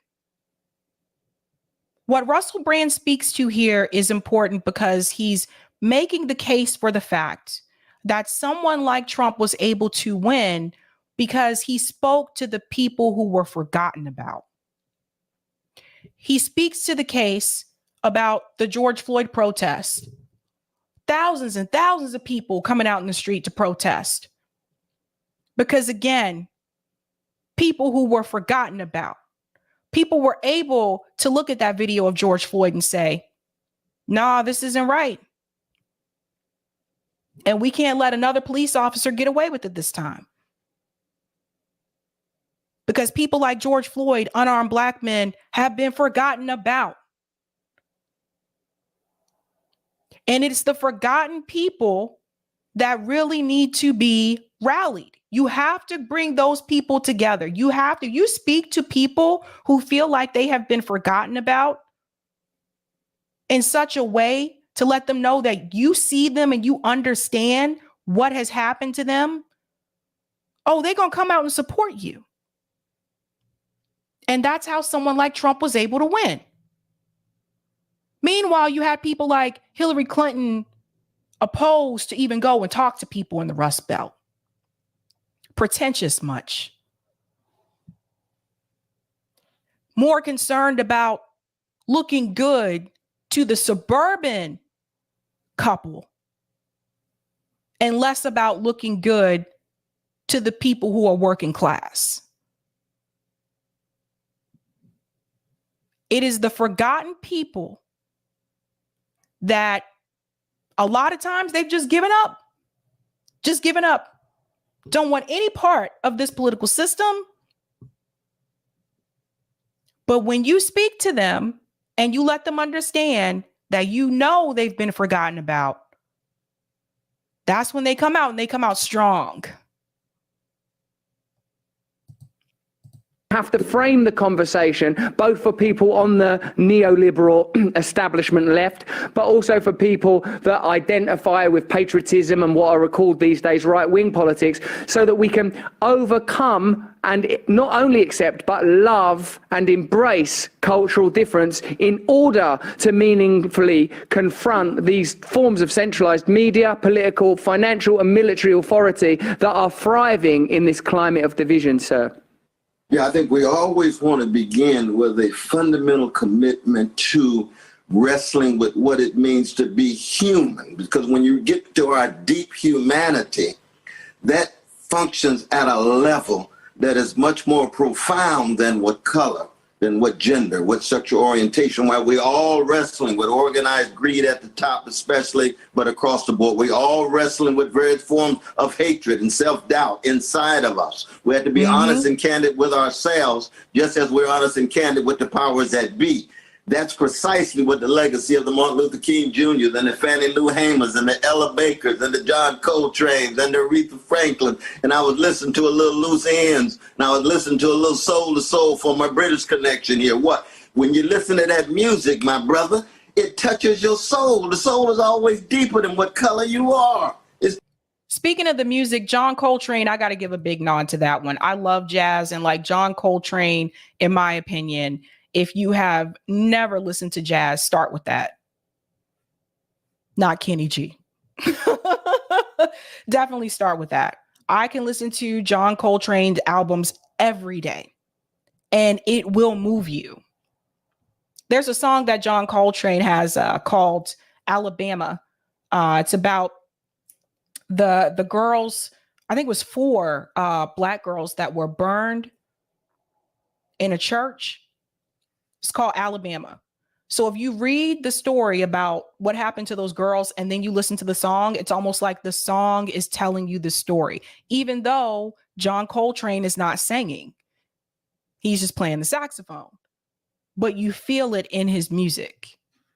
So I had to give a shout out there for that.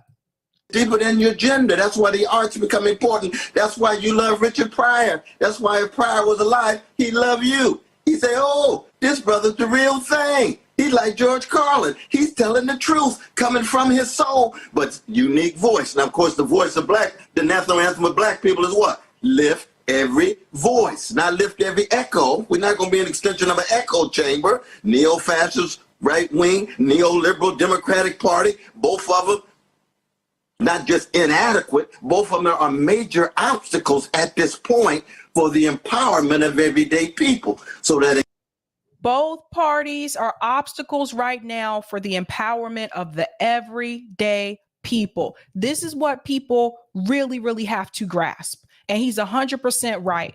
This is why we play this game of Democrats in power right now. Next time around, people vote Republican and they're like, things are going to change this time. Things don't change. And it goes back and forth and back and forth and back and forth because people, at least the American people, really have been brainwashed in a sense to believe that the political party that you choose, at least for the position of the White House position, is actually going to determine how well your life is going to be economically. It's going to make a difference in your life economically. And I think a lot of us, especially my generation, those of us that are millennials, we've seen over the past couple of years, nope. This is what people in France understand. People in France realize, look, I don't care if Macron, if you're Democrat, whatever, or neoliberal, we don't care. You're not raising our retirement age. We want you to stop this war with Russia and Ukraine. We don't want to say no to NATO. We don't care what political party you are affiliated with. If you step on our rights and our benefits, we will push back on you. Now, you can't tell me that all those people that are out in the street in Paris, you can't tell me all those people are socialists. You can't tell me all those people in Paris are lefties, so to speak.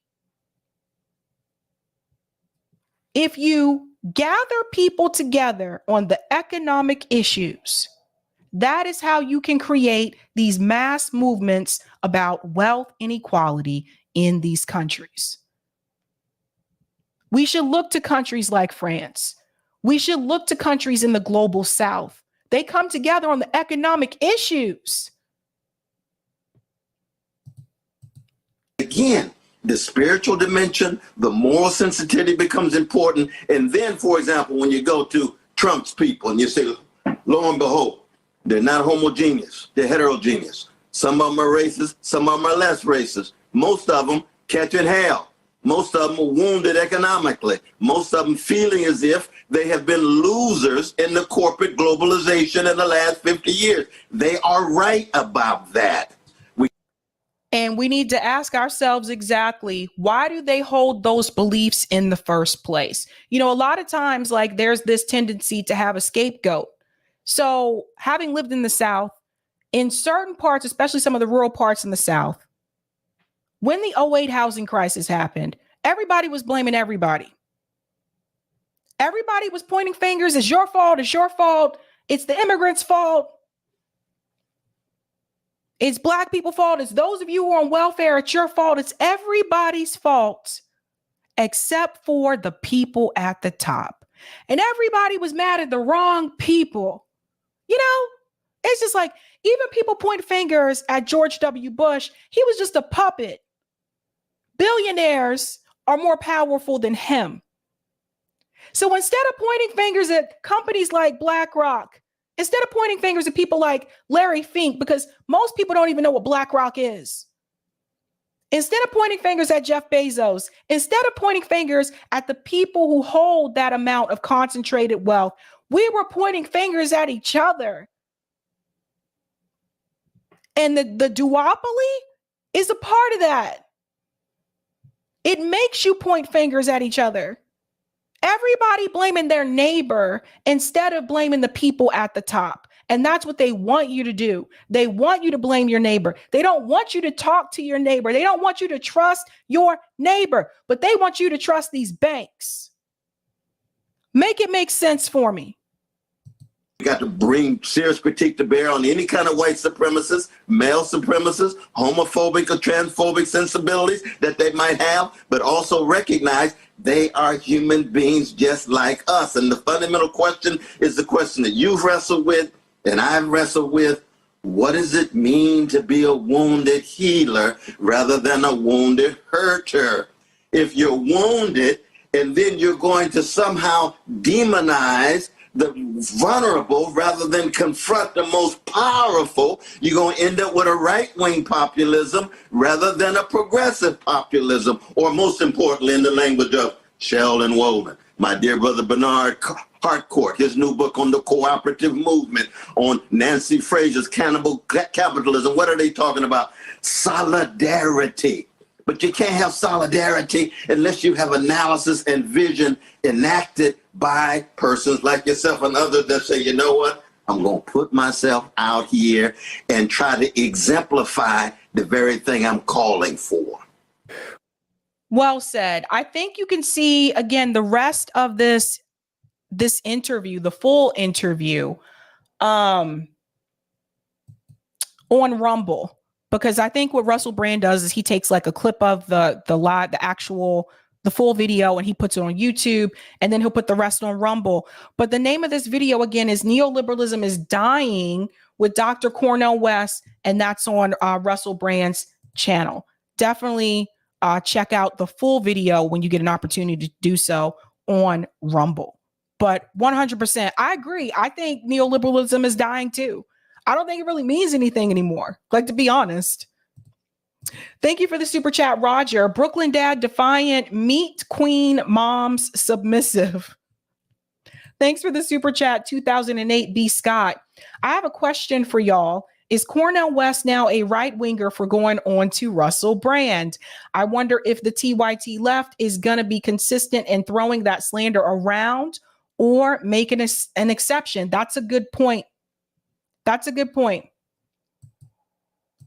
Terry says, we need you, Sabby. Oh, thank you, Terry. Very good points, guys. Like, yeah, there doesn't seem to be consistency sometimes with who they consider to be, right wing. I'll take that comment on Rockfin, Eric. Thanks for the tip on Rockfin, Roger. Political parties cannot exist on the national level without them existing on a local level. Therefore, in the 17 states that allow voters to ratify their own amendments into their state constitution using the CBI process, use that process to make the existence of political parties unconstitutional in their state. And the other 33 states register no party independent in mass, where the pool for them, and I think there's another part, them being government agencies like redistricting commissions, board of elections, state secretary of state's offices, and things of that matter, there will be more indies than there will be people attached to a party until there's so much of us that we actually overrun the states and eventually run unaffiliated candidates and win. Thank you so much for that, Roger.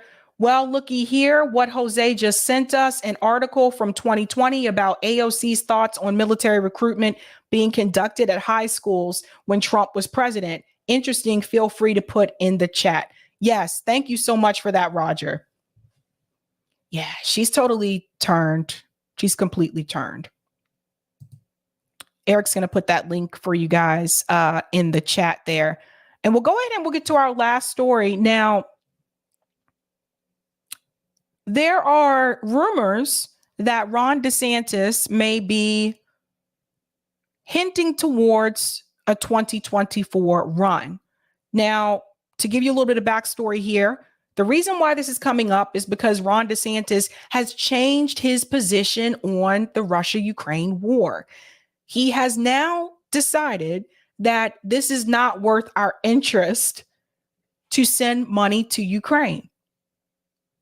And the timing of his pivot is a little suspicious.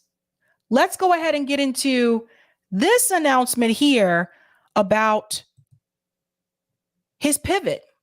Next tonight, the race for the White House and Florida Governor Ron DeSantis declaring that supporting Ukraine is not in the vital interest of the U.S., instead calling the Russian invasion a territorial dispute. The White House responding tonight, even some Republicans on the Hill with tough words for DeSantis on his foreign policy experience. Here's Rachel Scott. Iowa, welcome to Governor DeSantis. Tonight, Florida Governor Ron DeSantis, who is likely running for president, declared protecting Ukraine against Russia is not in the vital national interest of the U.S. DeSantis saying, while the U.S. has many vital national interests, becoming further entangled in a territorial dispute between Ukraine and Russia is not one of them. He adds the Biden administration's virtual blank check for as long as it takes distracts from our country's most pressing challenges. Now, I want to chime in here because I don't want people to get this perception that he's now anti-war. He's not anti-war. we're going to look at a little bit of his past tonight as well. He's not anti-war. I think what Ron DeSantis is trying to do is he's trying to copy Trump's message because he realizes that there is a growing need for Americans to end this war. He realizes that there is sentiment among some that we need to stop sending billions of dollars to Ukraine. And he realizes that when Trump made that recent speech and echoed this sentiment, that it was pretty popular. Why else would he just change his message like that? Let's go on. White House today firing back. If we were just to lay back and let Putin take Ukraine, which, make no mistake, he hasn't pulled away from that.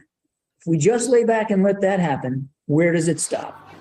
The sharpest critics of DeSantis' comments, his fellow Republicans. The last thing we need is a bully with nuclear weapons feeling like he's emboldened and that there's nobody keeping him in check. Senator John Cornyn saying he was disturbed by the DeSantis statement. Others implying the Florida governor is out of his depth. Obviously, he's busy running a big state, but if he's interested in the bigger states, he probably needs to get boned up on it. Well, I don't know what he's trying to do or what the goal is. Obviously, he doesn't deal with foreign policy every day as governor. But DeSantis is staking out a similar position as his potential top rival, former President Donald Trump, who has even suggested letting Russia take over parts of Ukraine. Shortly after I win the presidency, I will have the disastrous war between Russia and Ukraine settled. It will take 24 hours. David, former President Donald Trump has not provided any further details on how he would broker a deal to end the war in Ukraine, or specifically what parts of the country he believes Russia should be allowed to take over. Now, I want to add in something here because I want you to also understand that just because Republicans like Marco Rubio are speaking out against this, that doesn't mean that if someone like DeSantis were to win, that they wouldn't change their position as well. We saw this happen when Trump won in 2016. Like a lot of them, most of them were not on board for Donald Trump. But the moment that he won, they adapted their position to his. Now, as you can imagine, Ron DeSantis is getting a lot of, blowback about this. Listen to what some are saying. The New York Times reports the U.S. is promising to fully and quickly give Ukraine the weapons it needs for a spring counteroffensive against Russia. Speaking at a virtual meeting with some 50 countries, Defense Secretary Lloyd Austin pledged to support Kyiv in the fight ahead. Ukraine has been burning through its arsenal to fend off Russia's invasion. And we hear the same thing coming from Germany. And, it seems to me, Sam Stein, that yes, it's very important when the two leading candidates for the Republican nomination start sounding like Ron Paul when it comes to being an isolationist, sort of a America First type policy. But I wonder if we're over focusing on that right now, because you look at least in the Senate and even with the leadership in the House and Republicans one after another, whether it's Mitch McConnell, John Thune came out yesterday talking about it. Lindsey Graham, very aggressive, talking about how stupid Ron DeSantis' isolationism and sort of this Neville Chamberlain approach was. Who else? John Cornyn, Marco Rubio, a lot of people that don't always stick their neck out on issues that may not be popular with the base. They've done that. Doesn't it seem that, like the European allies and the Biden administration, most Republicans are still standing shoulder to shoulder with Ukraine? So here's the thing. Again, I heard them make those same kind of statements about Trump. They were laughing at Trump. They were making fun of Trump. They were calling him stupid, calling him different names and stuff like that, just like he called them names on the debate stage. But once he won, they all got on board. And so that's something that people should really think about here. So I think we need to distinguish between the Senate Republicans and the House Republicans. Yes, the Senate Republicans kind of in almost universal fashion came out in condemnation of the Ron DeSantis statement in which he said it was just not a strategic interest of the United States. Of course, there are members of that chamber, I'm thinking of Rand Paul, for instance, who probably do agree with it. The House Republicans are a different beast. They are much more closely aligned with that Tucker Carlson wing of the party, and they will, in fact, have committed, in fact, to holding up future aid for Ukraine to put it under scrutiny. Essentially, they want it audited. They want to make sure they understand where the money's going. But more or less, that's a cover for saying we want to slow down our alignment with Ukraine. I think where you end up, though. He said the Tucker Carlson wing of the party, like, why doesn't he just call them what they call themselves, which is the Freedom Caucus? He said the Tucker Carlson wing of the party. Is, to your point, Joe, if you read Ron DeSantis' statement a couple times over, first of all, yes, it was aligning with Tucker and Trump, but there were some caveats in there that I think were meant to cover his backside, which is, he said, we want to provide them with weaponry, but not in an escalatory manner. So give them some weapons, give them some defensive capabilities, but don't give them the type of stuff that could escalate the conflict. I think he's going to try to wiggle out a little bit by saying, I don't want to cut off Ukraine. I just want to fund them to the point where it's a stalemate. Okay, so I told you at the beginning, I think there's two possible reasons that this could be happening. One could be that Ron DeSantis may be getting ready to run for president for 2024. The other one could be the fact that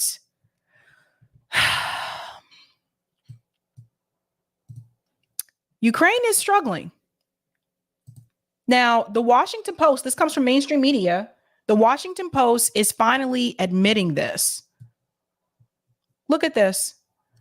Ukraine short of skilled troops and munitions as losses, pessimism grow.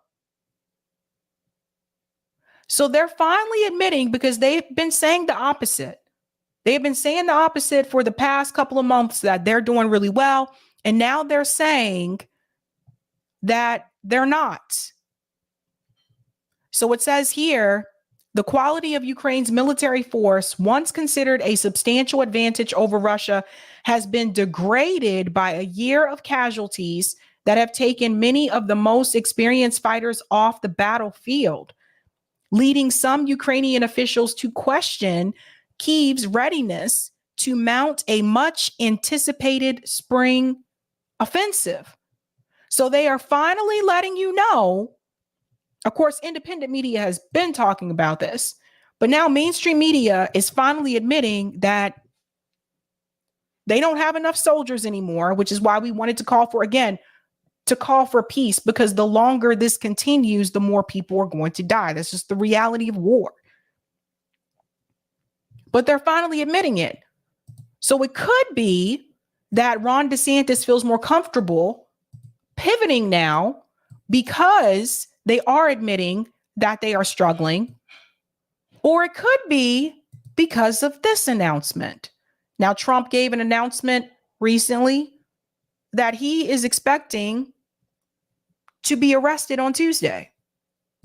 Let's get into this story. Former President Donald Trump has now posted on Truth Social this morning that he will be arrested Tuesday of next week. He called the Manhattan District Attorney's Office highly political and called for protests to, quote, take our nation back. I want to note we have not heard from the Manhattan District Attorney's Office yet on this. Again, this Truth Social post by Donald Trump was just done this morning, and we are actually working on getting that post up for you right now. But I would emphasize that what the president, or the former President Trump, has said is that, according to the Manhattan District Attorney's Office, with leaks from that office, he is now claiming that the former president of the United States of America, oddly again referring to himself in the third person, will be arrested on Tuesday of next week. Now, here's what's really disturbing about his post as well. He says, quote, protest, comma, take our nation back. Considering what happened on January 6th at the United States Capitol, that obviously gives some rise for concerns. But Donald Trump now, in his own words, posting on Truth Social that he expects to be arrested on Tuesday of. Okay, so that's this week.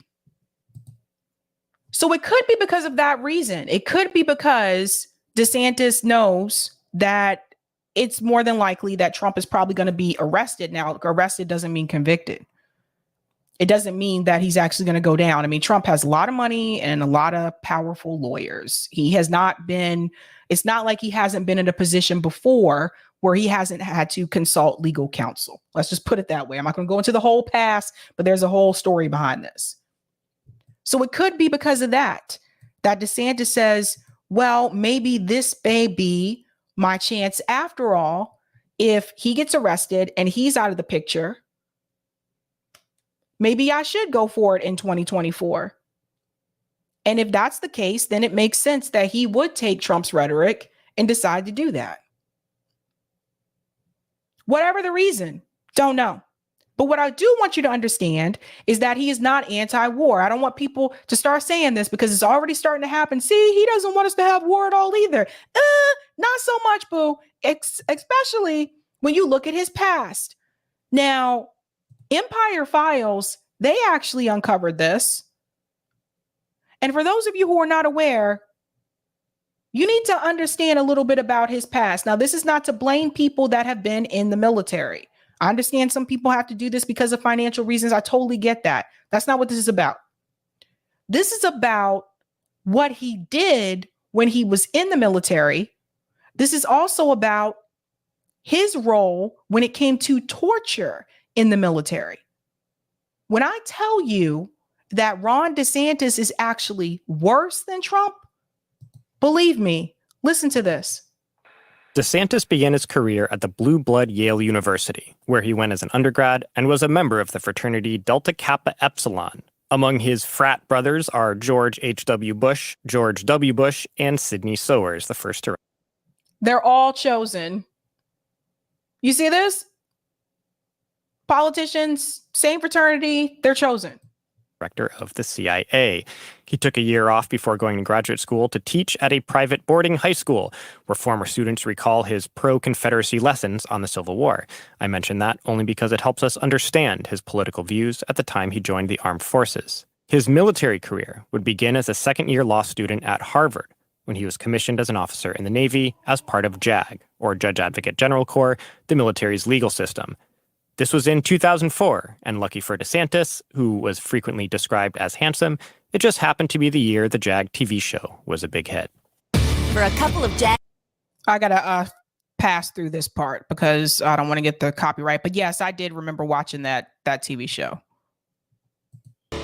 While DeSantis would never live the life of these fictionalized JAG officers, he would end up doing things in his career that would be TV-worthy, but more in the true crime genre rather than action-adventure.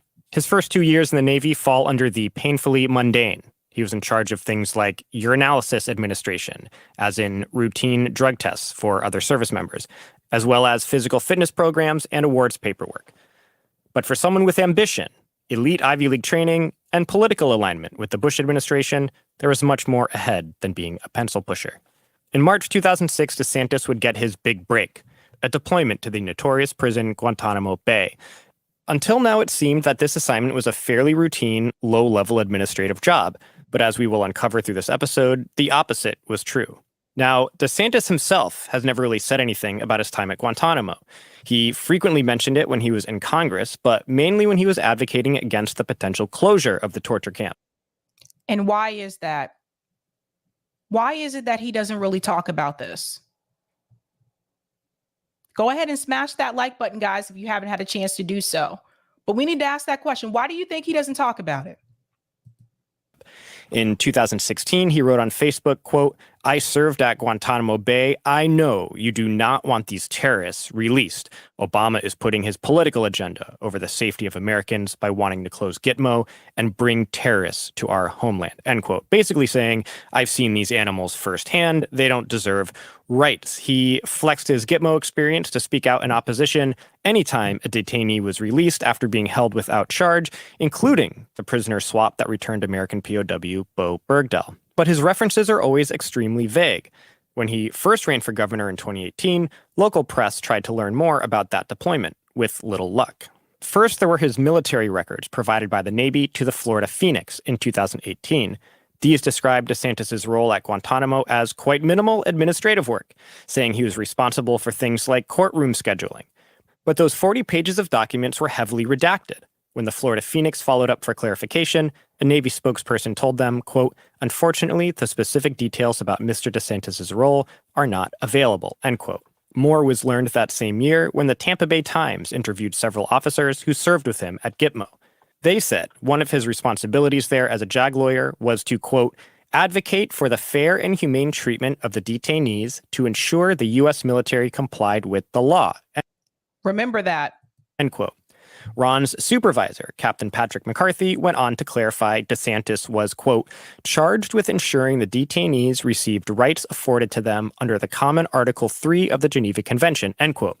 Now, Common Article 3 applies to rights for rebel fighters who are not part of a standing army, like Al-Qaeda. I'll quote from the international law. Quote, "The following acts are and shall remain prohibited at any time and in any place whatsoever: cruel treatment and torture, outrages upon personal dignity, in particular, humiliating and degrading treatment," end quote. Now, when I read this, I thought to myself, something is obviously off. 2006, when DeSantis was there, was the height of the Bush torture program at Gitmo. Could Ron DeSantis, the far-right officer who just 2 years prior was teaching high schoolers to sympathize with the slavocracy and today speaks at events for anti-Muslim hate groups, could someone like him actually have been some kind of protector of detainee human rights, and at a time when illegal torture was actually the policy at the torture camp?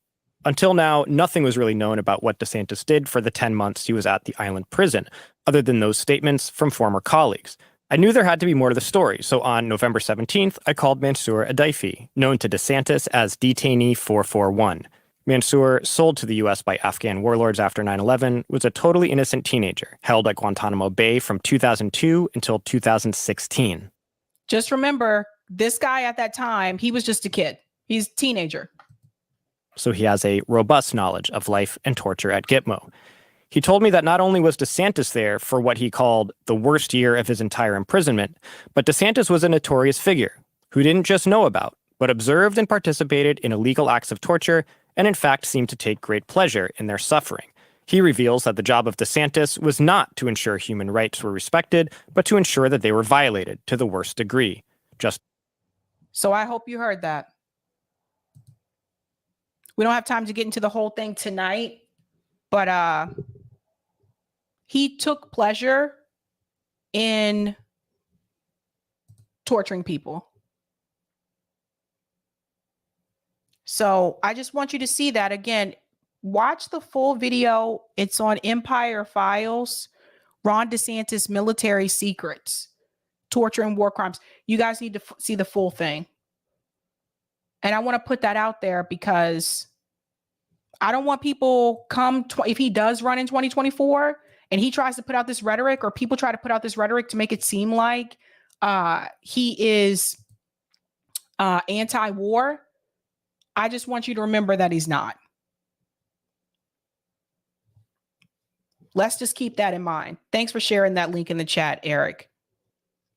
I'm going to end with these two comments. I did realize I went over my time and I do have to get going. I have a meeting. Let's go ahead and show the poll results. Do you believe that DeSantis will run for president in 2024? 71% of you said yes, 8% of you said no, and 20% said you are not sure. Thank you so much, Eric. Thank you for the super chat. Christian, West/Door is my favorite imaginary presidential ticket. Thank you so much. UG Magazine, as Black in the Empire often post on Twitter, Ukraine lost a long time ago. It's now a proxy war between NATO and Russia. There you go.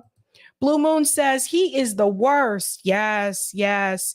Desert Mantis says that video exposes who DeSantis really is. It really does. Go check out the full video. I'm telling you guys, like, I don't want to play the full thing on here and make sure they get credit for their video, but check out the whole thing.